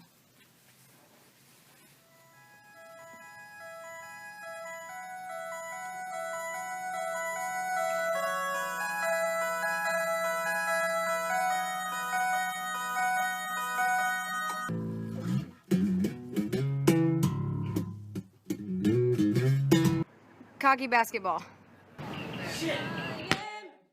To your mama, 'cause you're on your own in the real world. Don't go crying to your mama. Don't go crying to your mama, 'cause you're on your own in the real world.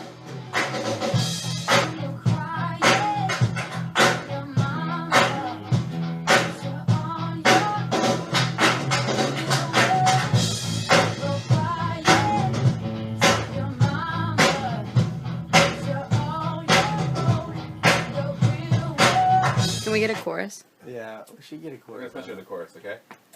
Here it goes.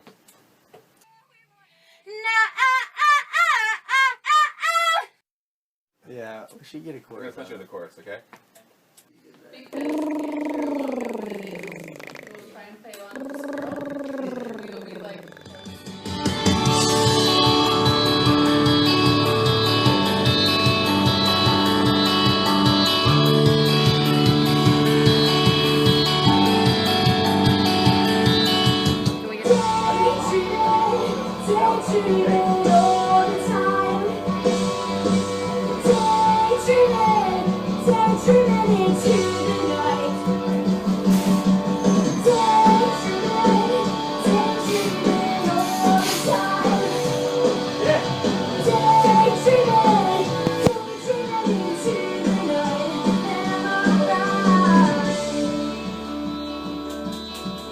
And baby, even on our worst nights, how it to you.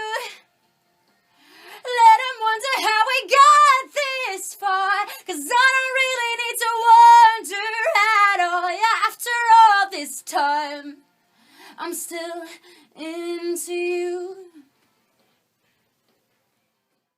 Their first single off their fourth album, Now, was released January 22nd of 2013.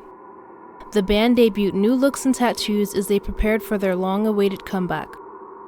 The second single, Still Into You, was released March 14th, achieving commercial success, coming in at number 6 on US rock charts. Self-titled Paramore was released April 5th, 2013 and reached number 1 on Billboard's 200 with 106,000 copies sold within its first week, later becoming certified platinum by the RIAA in 2016. The album showcased how the band experimented with new sounds integrated into their old, with new wave and funk rock elements. But were we indestructible? I thought that we could brave it all. I never thought that what would take me out was hiding down below. Lost the battle with no heart. But bringing my sinking ship back to the shore. Shots in the fire, we'll hit back, There's a time and a place to die, but the same. Okay. If there's a future, we want it. If there's a future, we want it. If there's a future, we want it. Hey guys, we're at the Texas Federation of Women's Clubs. You know what we're doing? We're on bikes. You know why we're on bikes? It's because we're shooting a video for a song called Still Into You. That's right. I'm still into you.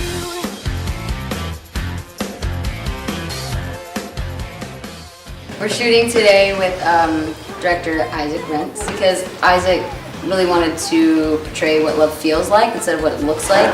You know, because everyone's seen the music video with like the guy and the girl and they kiss, and to be honest, I'm not really trying to be like that in the video. You felt the weight of the world falling off your shoulder. And so your favorite song we sang along to the start of forever. And after all this time, I'm still into you. And when we got to the chorus, I remember asking Taylor, I was like, is this too poppy? Like, I feel like, can I do this? Can I say it like this, or can I sing it like this? And I just remember Taylor being like, well, do you like it? And I was like, I love it. And he was like, then who cares? Just do it anyways. And I think that's been, like, that's sort of a testament to how the entire writing and recording process went. If we liked something and we believed in it, then we did it. And we didn't back down from it just because it was different. Oh my gosh, that one doesn't break. Oh my god!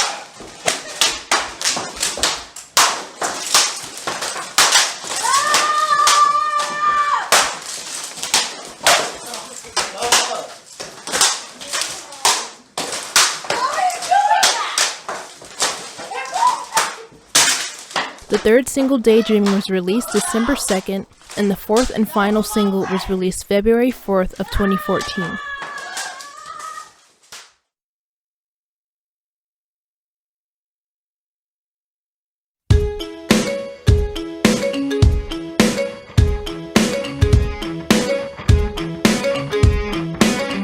I don't mind. Ain't It Fun became the band's highest charting song, peaking at number 10 on Hot 100 and certified double platinum by the RIAA for selling over 2 million streams, finally earning the band their very first Grammy win for Best Rock Song at the 57th Annual Grammy Awards. What you gonna do when the world don't orbit around you? Ain't it fun?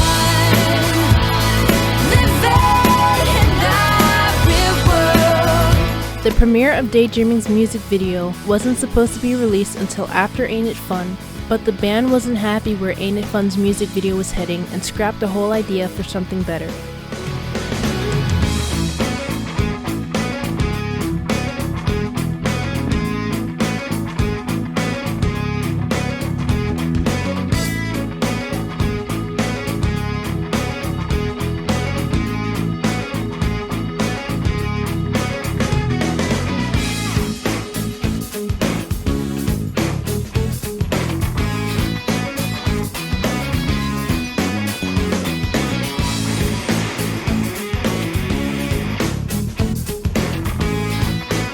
When interviewed by Rolling Stone, Hayley looked back at the previous year stating, "That whole time for our band was such a dark season.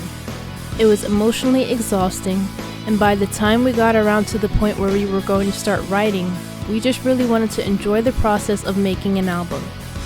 Regarding the album being self-titled, she explained, The self-titled aspect of the whole thing is definitely a statement.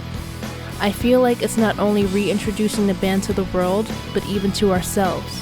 And by the end of it, it felt like we were a new band.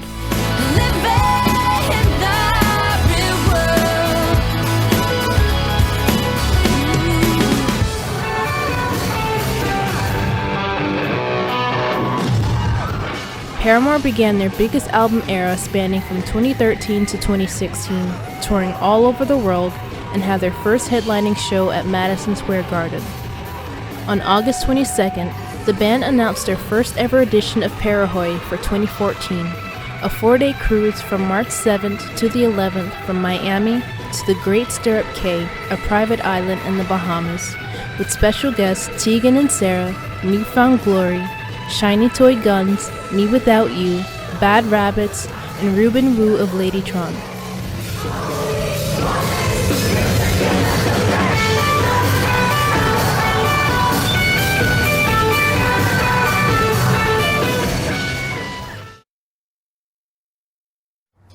Well, I like to think that we were actually growing up, and that's why I wanted to write so much about it. But then hindsight's 2020. I feel like in 2 or 3 years' time, I'll still look back on these years and think I was a kid. We've been through a lot as a band, and even more so, we've been through a lot as friends over the last few years, and it took kind of really becoming closer and making a conscious effort to grow up and move on and sort of take the high road in some cases and be honest with our feelings in other cases. And it was all a really important part of, I think, us becoming the individual people that we are, as well as this version of Paramore that we feel is a lot stronger than it's ever been. So, it's crazy because at the time I didn't feel like there were I didn't really feel like there was a thread. I felt like every song was so different, and I was like, how are we going to piece all this together? And now I listen to it, and it sounds like the last 2 years of our lives. It sounds like literally like a diary, I'm really proud of that, because I was worried that I wasn't going to want to be honest about even just who I was in those moments, and I think we all did a really good job of being honest about ourselves. There's a lot of emotional ground covered. Yeah, there's a lot of very emotional ground, I guess. How big of a part was LA for this record? I think moving to California was a big thing for us. Mostly because we had to get out of our comfort zones, and for me, I know I was just like chomping at the bit to get out of Nashville. I felt very trapped for a minute. I just felt very sort of held back by my own past. And us coming out here and moving to, actually we were in Silver Lake when we were recording. It was just like a rediscovery. And it really did feel like we were 3 adult people just kind of out on our own for the first time ever. I know we've been on tour for half our lives at this point, but it really was it was a good thing for us. It sounded like you could hear LA on the record. That rules. The energy. In the sunshine. Yeah. That's awesome. Yeah.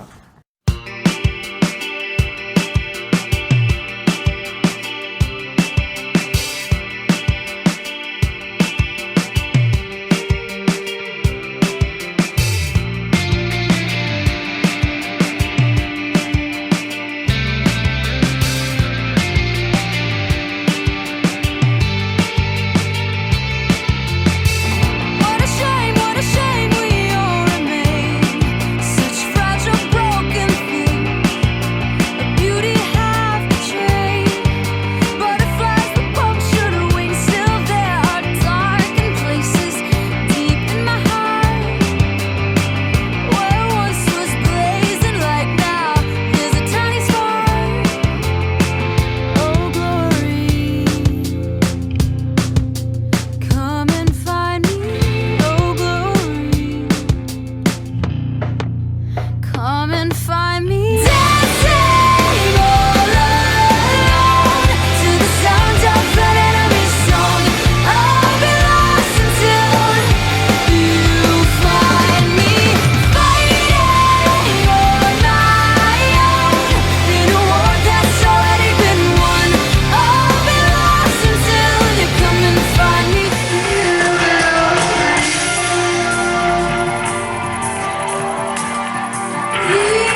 Along with their world tour for the new album, they co-headlined the Monument Tour with Fall Out Boy in 2014, and on November 24, 2014, the self-titled album deluxe version was released with the band's very first remix feature with Joy Williams on the song Hate to See Your Heart Break.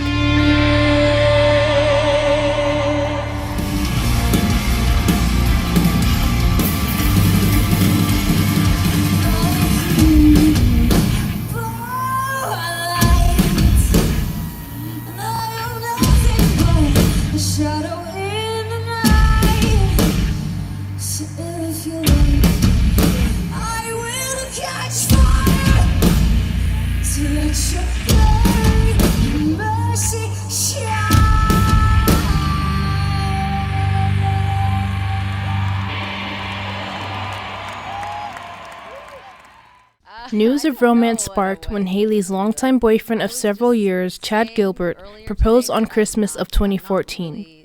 I don't know what a wedding playlist would be like.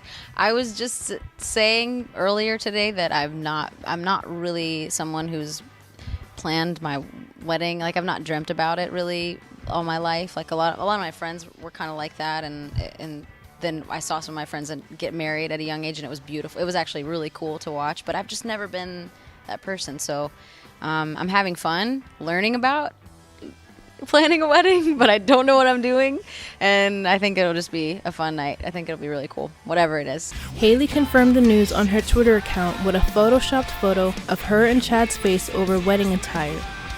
Chad spoke in an interview promoting his band's album on the Fuse TV, stating, "Personally, Hayley and we'd been dating for 6 years, and we hit a rough patch in our relationship." Hayley showed off her engagement ring and new tattoo initials of her fiancé in February of 2015 at the Hilton Conrad in New York.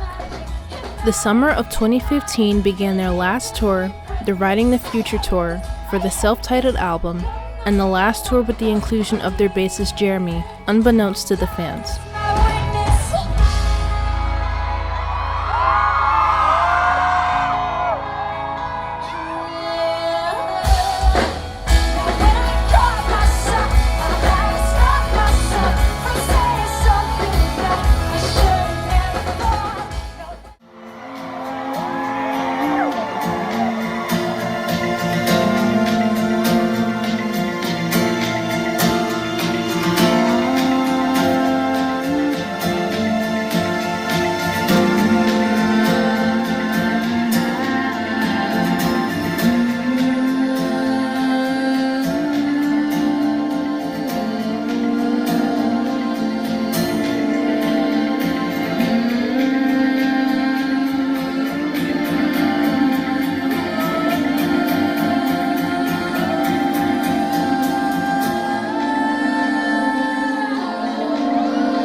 During the tour, emotions of stress and sadness they tried to conceal began to show at performances. On December 14th, to the fans' surprise, Jeremy Davis left the band permanently, that resulted in an ugly legal battle with the remaining members of Paramore. Davis began a lawsuit claiming eligibility to enjoy the benefits of the business partnership with Hayley, stating he was a co-owner of the band despite his departure. The case was dismissed, and he quickly countersued Hayley and Taylor, both for breach of contract, entitling him to ownership and authorization for the songs on the album.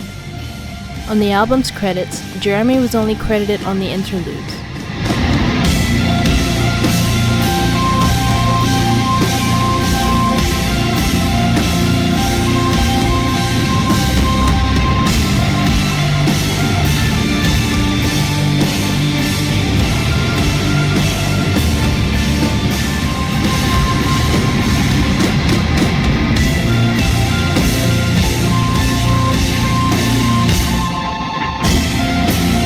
When Paramore won a Grammy for Ain't It Fun, the credit was only given to Hayley and Taylor.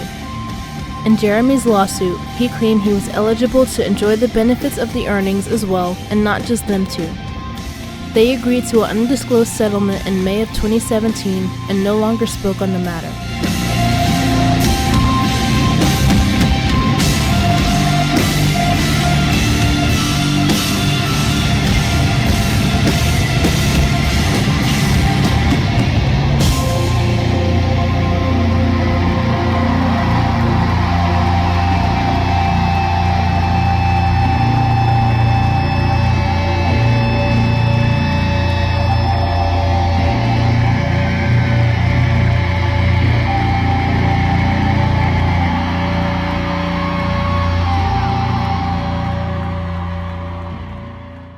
realization that I was stoked about.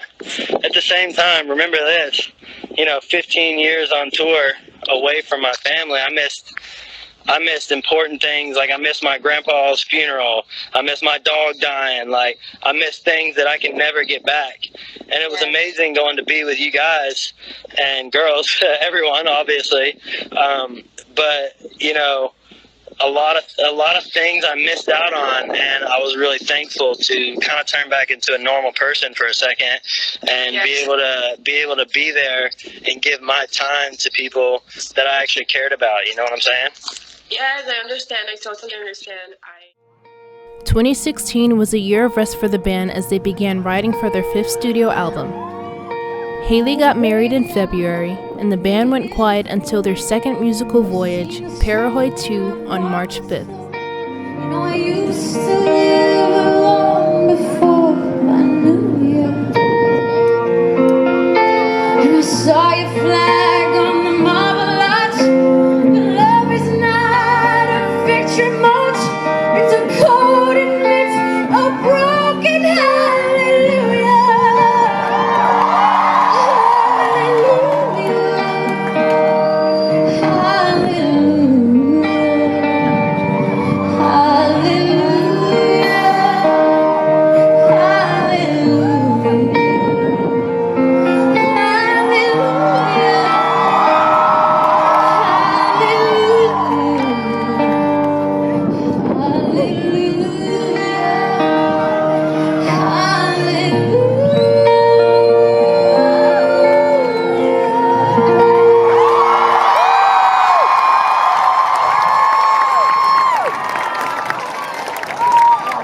That's okay.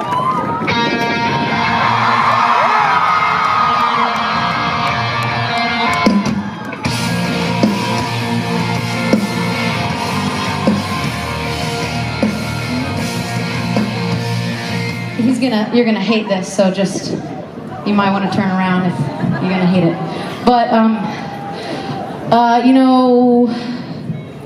4 years ago when we were writing what is my favorite Paramore record at the moment, it won't be for long, because when we put out a new one, that'll be my favorite. But when Taylor and I were writing those songs, I saw him go through, a season where life really hit him in the face, and I think that a sign of real friendship is when somebody hurts with you and hurts really hard with you, and so it hurt me to watch him be in pain, and so we wrote this song, and it sort of came out of the blue, and it happened so fast that sometimes I don't even remember writing it. What I really remember is all the ups and downs we've been through, that we've made it through together, and this past year has been a year that for me I never want to relive again. And at the same time, I would do it again if it meant understanding what having a real friend in this life feels like. And Taylor, thank you so much for just being awesome. Yes, you can chant. That's good. I'm deserving of it. It is an honor to play music with all the people that are here. It's been an honor to play music with Josh, with Zach, with Jeremy, everyone that's ever played with Paramore. It's such an honor, man. To have friendship and music and rolled into one thing is like only God, only God can do that. And I'm just glad that it's not over, because I want to keep doing it. So we're going to play a song that now means more than it did 4 years ago, and I just sing along.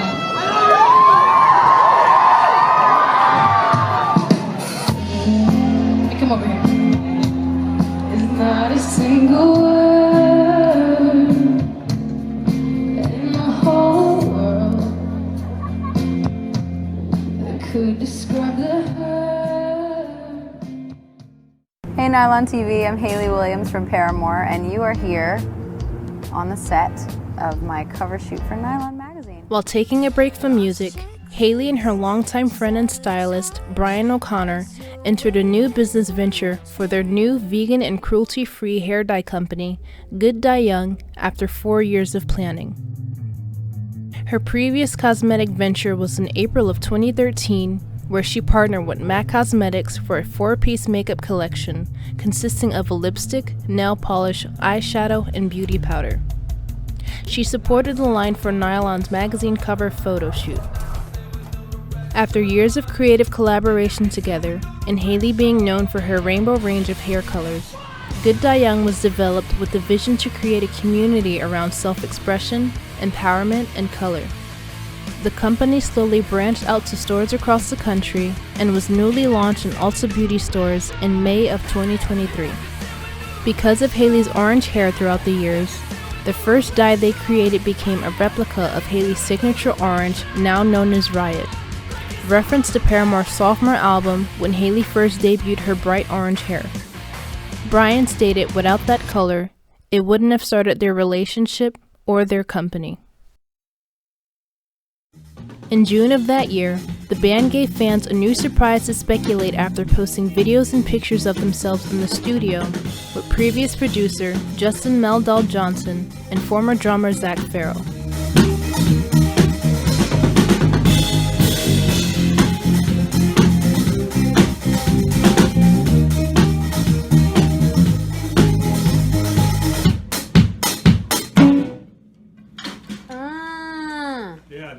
No.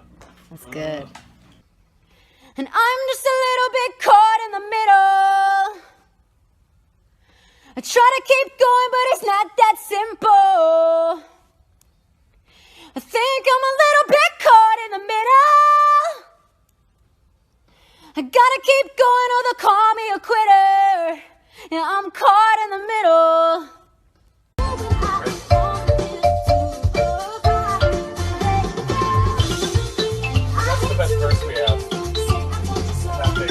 Zach later clarified that he was only drumming for the recording sessions and not rejoining the band until months later in February of 2017 when he reclaimed his place as the band's drummer. The band posted a photo of Hayley wearing a custom-designed graphic t-shirt of a younger Zach with the caption simply stating, "Zach's back."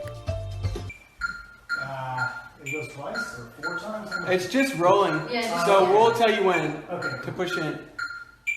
During this time, while fans patiently waited for the new material the band was working on, newlyweds Hayley and Chad announced they were getting a divorce through a joint statement on Instagram. The statement expressed challenges of upholding a marriage, the separation that they were handling privately, and although they were splitting, they wanted to remain good friends.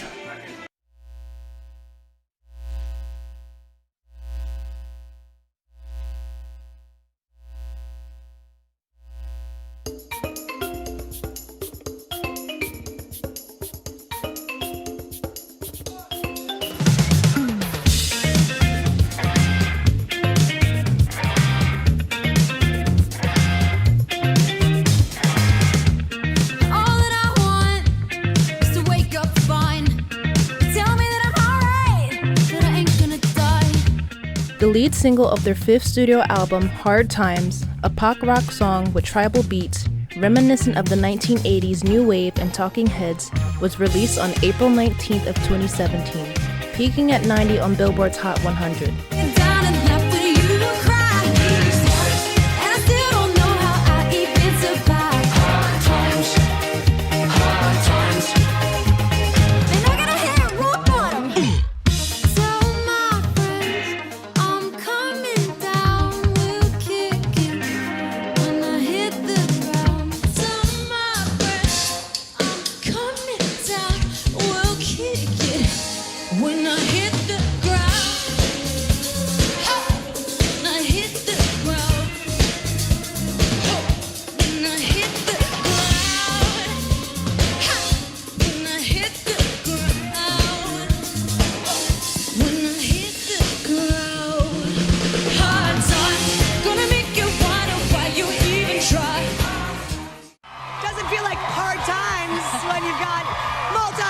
Grammy-winning artist Paramore rocking the park with us on Good Morning America.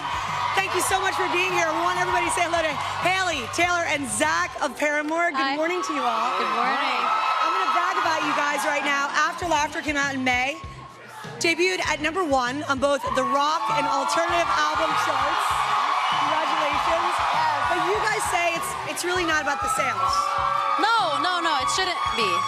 Shouldn't be. What is it about in your heart? Well, for us this time around, I think it was a lot about expressing some of the things we'd been through, you know, between the last album and this one, and it was also just about making art together as friends and, you know, kind of reuniting. The three of us have been playing music since we were 12, 13, 14 years old. You are reunited. In fact, Zach, you rejoined the band in February. I understand there are T-shirts to commemorate the reunification. What's it like to be back together again? A dream. Really? Better this time? Better than ever. Oh, it's better. It's crazy that it's already been a year, but over a year ago, we put out... The second single, Told You So, was released on May 3rd, and on May 12th, the After Laughter album was released. In an interview with The Fader, Hayley admitted during this time her personal life left her with so much trauma and depression, it manifested itself into nightmares of drowning and panic attacks so bad it resulted in a hospital visit after she fainted. Toppled with the previous stress of losing another bandmate and friend, she quietly left Paramore in 2015, thinking it was time to leave the music behind and figure out the new phase in her life that will become Good Die Young. And for our friendship, it's been so cool, and it came after a lot of just not great stuff, and that's life too. But it feels so nice to be here in the summer, outside, hanging out with a bunch of you, just enjoying this. This is so good. When we were writing some of these songs, I don't think we ever would have imagined being able to make some of the memories that we've been able to make, and being able to play the shows or just hang out and do the things we've been able to do together. It's been very pure and very awesome and worth it to go through all the shit for.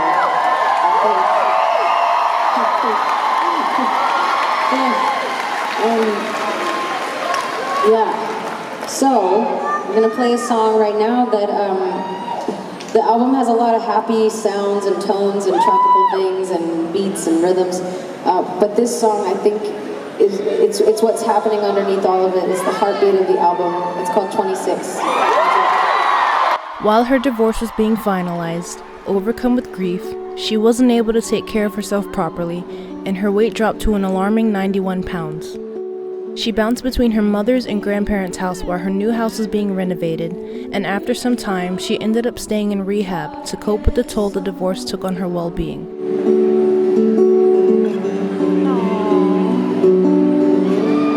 Everything was fine until you came around. And I've been chasing after dreams and clouds.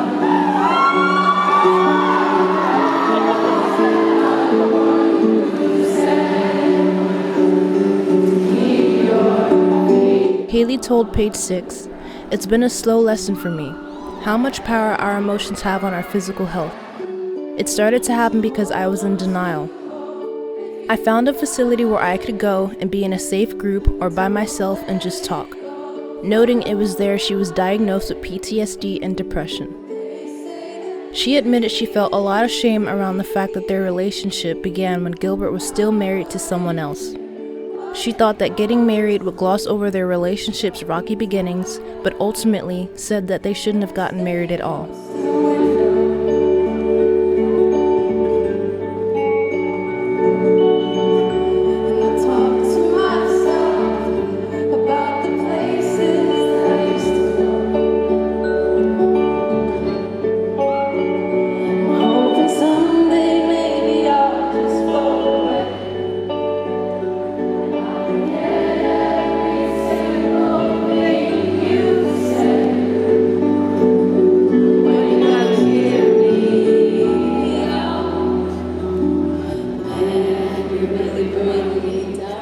The lyrics on After Laughter gave the public an open door to her mental health while she processed the changes in her life. She told The New Yorker that at that time, she had no idea she was channeling depression in her songwriting. I was so in denial. I was very ignorant about what depression really looks like in your day-to-day life. It was my physical health that jolted me awake. It helped me get out of a toxic, bad relationship, but it didn't answer any of my other questions for me. My physical body started demanding that I pay attention to the choices I was making and ways I was living my life, the people I was around, and my past relationships, she explained.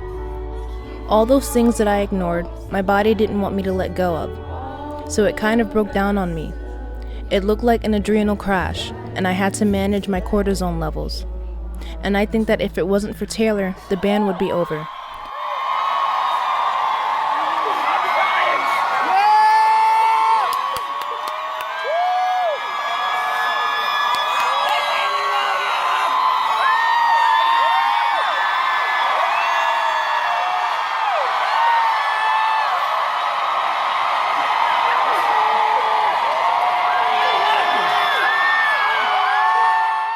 Because of the sensitive nature Hayley was in, concert goers during the After Laughter tour tried their best to send love to Hayley by giving her roses and collaborating by passing out cutout hearts to hold over their flashlights. You got it.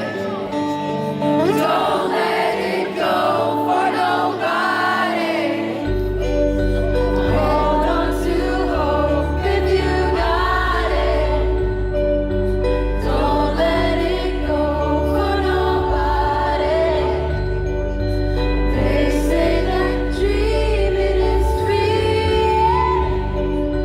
I wouldn't care what it costs me.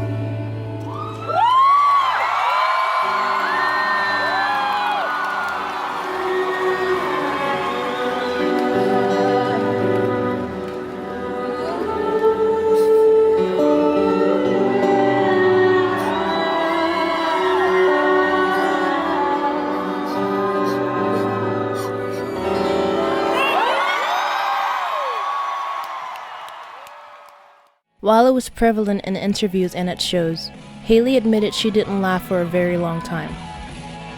The band decided on After Laughter's title as it meant the look on people's faces when they're done laughing. If you watch somebody long enough, there's always this look that comes across their face when they're done smiling, and she always found it fascinating to wonder what it was that brought them back to reality. The tone of the message was highlighted in the album's concept of masking worries and depressive lyrics under positive and upbeat music, making the lyrics stand out even more.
Songs Fake Happy and 26 were two sides of the core of the album. On one side, smiling through the pain, pretending to be happy, and the other side, still trying to hold on to hope even in the darkest moments. Idol worship showcases the disconnect between fans and the perception of the band that isn't always how it seems from the outside looking in. Hayley expresses how she felt about being idolized like a hero with false ideals, only to be ripped apart if she made a mistake, and how it made her uncomfortable because fans didn't really know her.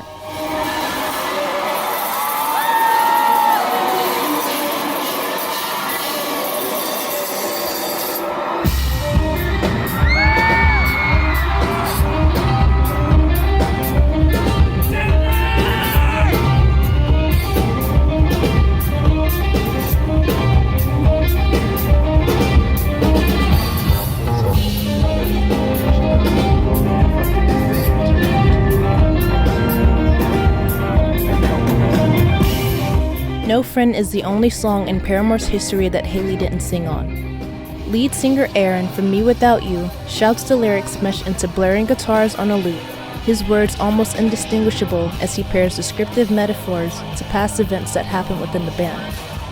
The phrase that drives the point home is when Aaron screams, "You see a floodlit form, I see a shirt design, I'm no savior of yours and you're no friend of mine."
After Laughter was the shortest album cycle the band went on, as it began May 10th of 2017 and concluded September 7th of 2018. The tour was broken up into 5 consecutive legs ranging from North and South America, Canada, and Europe, including their 4-day musical voyage Paramore on April 6th.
The final show of the After Laughter cycle was the Art and Friends event, hosted by the band as a celebration of Nashville music, art, and community and in Nashville Municipal Auditorium.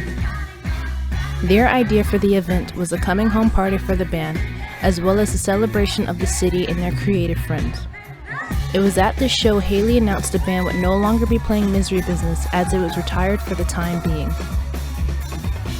After the rise of multiple movements of self-discovery, what self-worth means in this day and age, owning one's story, and healing in today's culture, many fans of music have grown to feel the controversial second verse of Misery Business was anti-feminist as it contributed to a celebration of degrading a woman. A song thousands upon thousands sang every night since the song's release a decade prior. That's it. I know I just laid down for like 5 minutes, but we've been a band since 2003. We started, it's not talked about very much because we don't talk about it that much other than just at shows, but we started in Taylor and Justin's basement in Brentwood, Tennessee, not far from here. Just out of necessity because we were kids at school that felt like we had things to get out of us, you know, we needed an outlet. And now it's 2018 and we're still like doing this and it's still happening. And Zach and Taylor and I, we just, you know, I don't know that we ever thought this was gonna be, because it was just fun, it was just for fun, and there was a lot of times that it wasn't fun. And sorry for that. But it feels so incredible and very humbling to be here with all of you today in our hometown on the stage. We grew up together, and some of us we got to meet because of music, and it brought us together. We met because music has brought us together. Thank you so much for being on this journey with us.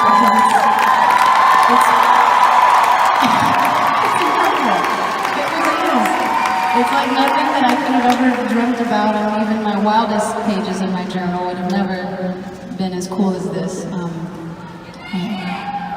You made it too. You made it too.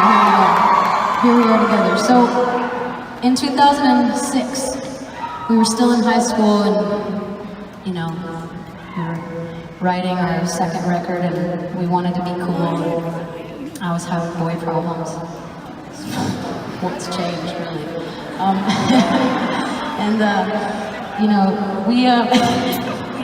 We basically we wrote a song that now, as a 29-year-old woman, it's very interesting to sing because I don't really think I would use some of the words that I used when I wrote this. In fact, I wonder maybe I was just trying to fit in with other cool bands, like we were like trying to fit in with Taking Back Sunday. I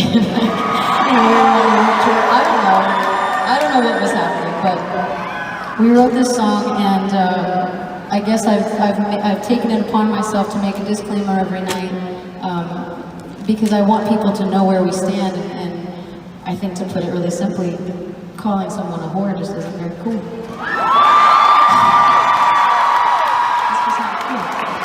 So that's what I'll say first. Secondly, what I want to say,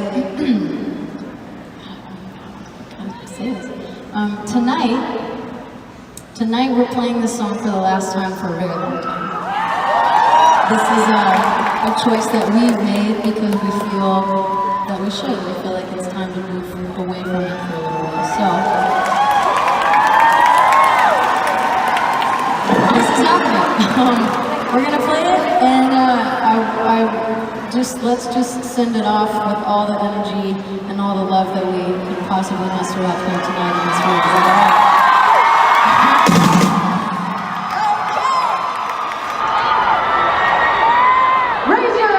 Glasses with me. You can put whatever you want in there tonight. It's on us. This is to every bad decision that led us here. This is to all the embarrassing things you might have said, but we owned up to it and we grew. This is to all the friends we've made because of music and because of... I'm going to keep going so that we can have more symbols. This is to Zach joining the band again. This is to Taylor keeping this band alive when I leave again.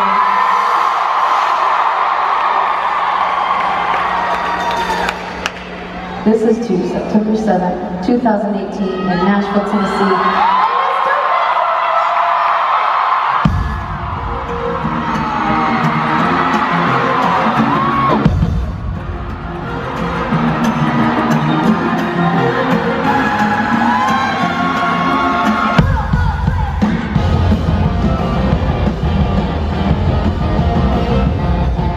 Fans were angry at the lyric because it didn't match Hayley's values of treating people with kindness and acceptance that she spoke about publicly on numerous occasions.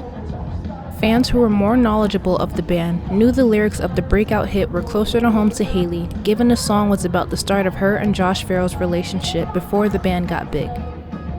In an interview with Vulture, Hayley says, "When I was 13 or 14, I had a crush on Josh. He didn't like me back. He would go hang out with his girlfriend who I wrote Misery Business about because I was a dick." Hayley also admitted to Vulture that once she and Josh were no longer on good terms, during the last performance in Orlando, Florida, Josh asked her what she thought he was monetarily worth as he was trying to figure out if he was going to take legal action against the band to own the name Paramore, but eventually decided not to. She recalls telling him, "I'm not good with numbers, are you kidding me? Don't ask me that." For the next 2 years, the band went quiet publicly as they were enjoying being home and spending time with their families. Highkey began working on her debut solo release, Petals for Armor.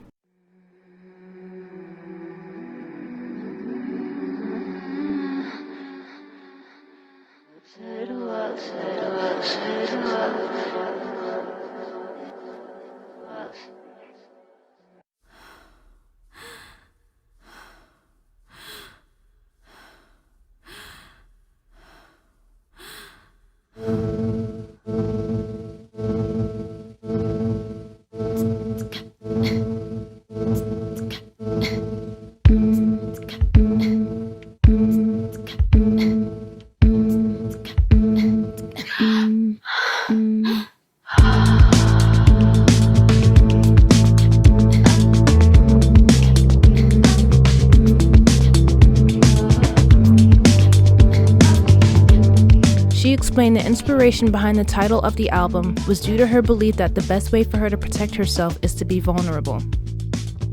Petals for Armor was a combination of 2 separate EPs, voicing Highkey's remaining feelings of her toxic relationship and divorce from Chad Gilbert, feelings that weren't fully explored until Paramore went on hiatus. But it's just lying in wait. The album artwork showcases Highkey with new bold and black squares over previous initials of her former partner, with the squares continuing onto her face. A subtle change that was paramount to what the album was going to be diving into. Giving control. There's so many ways to give in. Eyes closed.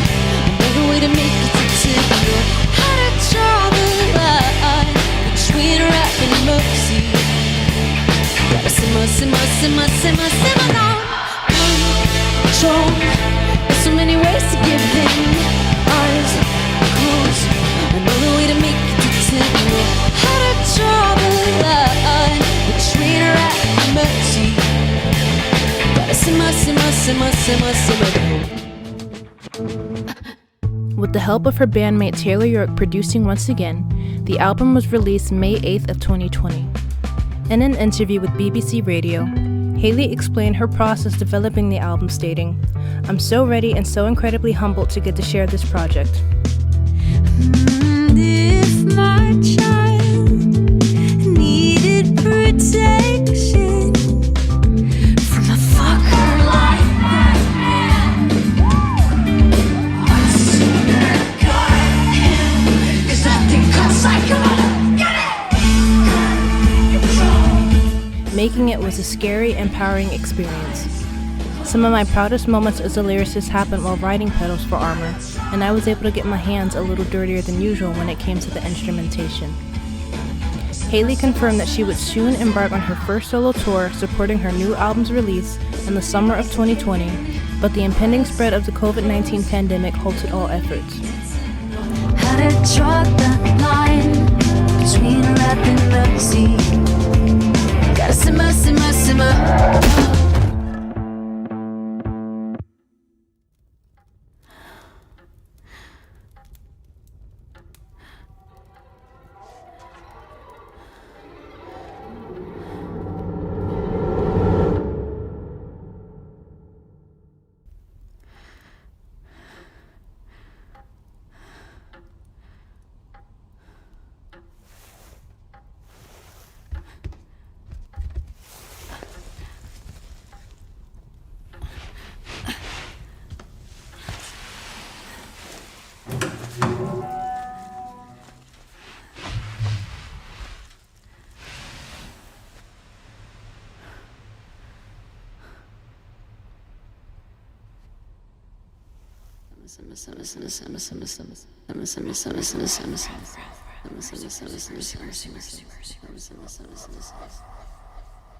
somebody tell me that God don't have a sense of humor.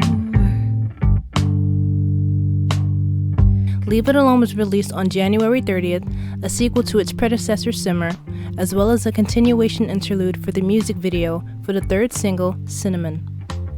Leave It Alone expresses Haley drawing into her grief, understanding the truth of love and being loved will also bring grief, and that it's best to prepare for it so it doesn't consume you.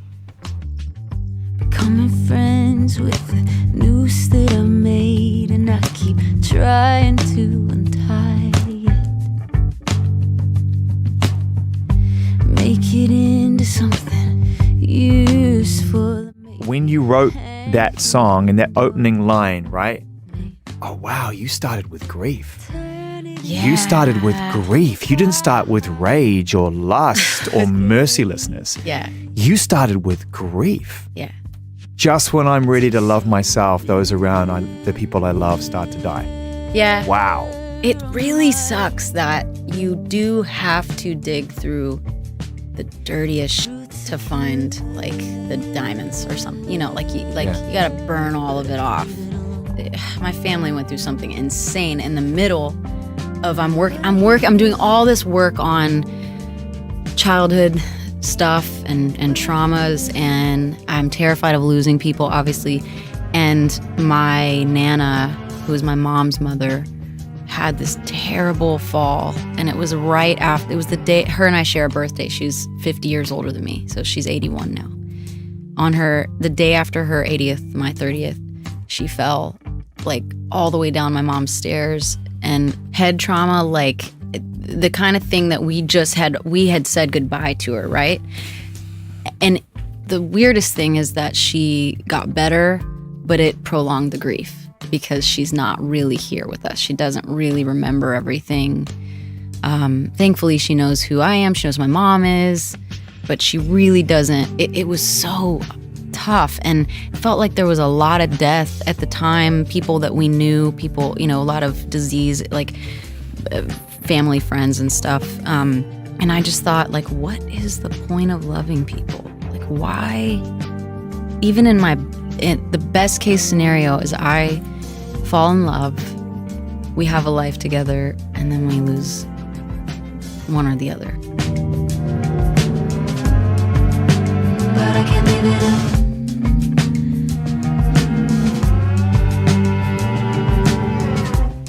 If you know love,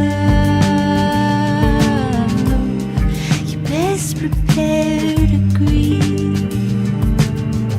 Let it enter your open heart, then prepare to let it leave.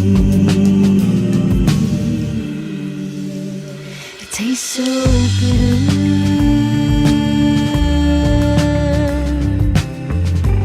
So that is one of the greatest paradoxes of all time. Yeah. And the ultimate test for any love. That is it. Yeah. Because I have these thoughts as well. Yeah. And it's immediately makes you want to protect yourself. But then you're not going to have the experience. Yeah, then you don't. The more you love, the more you stand to lose. But it's like the more I let it, like I struggle with it all the time. Yeah. And that's Because you're terrified of losing people. I'm so scared of. I am not afraid of me going. I'm not afraid of that. I don't even fear how it would ever happen, And I've been on the brink. I mean, the darkest depression, all of that. Like that doesn't bother me. But thinking about losing other people, oh man, like. Is that what's? All right. We're just going to go there. Okay. When you're in the darkest place and those thoughts cross your mind, like, we have to address it for what it is. I'm sure everyone has. I have. You've had suicidal thoughts. Yeah. You've thought about it. Oh, yeah. Yeah. Is it the thought of others losing you rather than you being afraid to leave that ultimately brings you back into the place? What keeps you moving forward? During After Laughter, it was really rough, and my dog is the reason I'm alive, because he would have been waiting on me to get home, no matter what. And you know how little sweet little puppies just like sit and they wait, and I couldn't think about it. And so, oh whoa, never cried in an interview before. So yeah, I just couldn't. And I'm glad, you know, because life is still hard. It didn't become just like a breeze, you know, overnight or anything. And it's been years and it's still not a breeze. But it's so rich. And now that I'm taking account of all these feelings and I'm feeling all of them, there's this beautiful rainbow versus just the deep end.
But if I let you in, you would never wanna leave. If I let you in, if ever I let you in, cinnamon.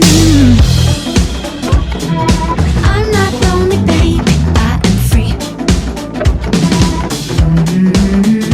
Finally, I'm not lonely, baby, I am free.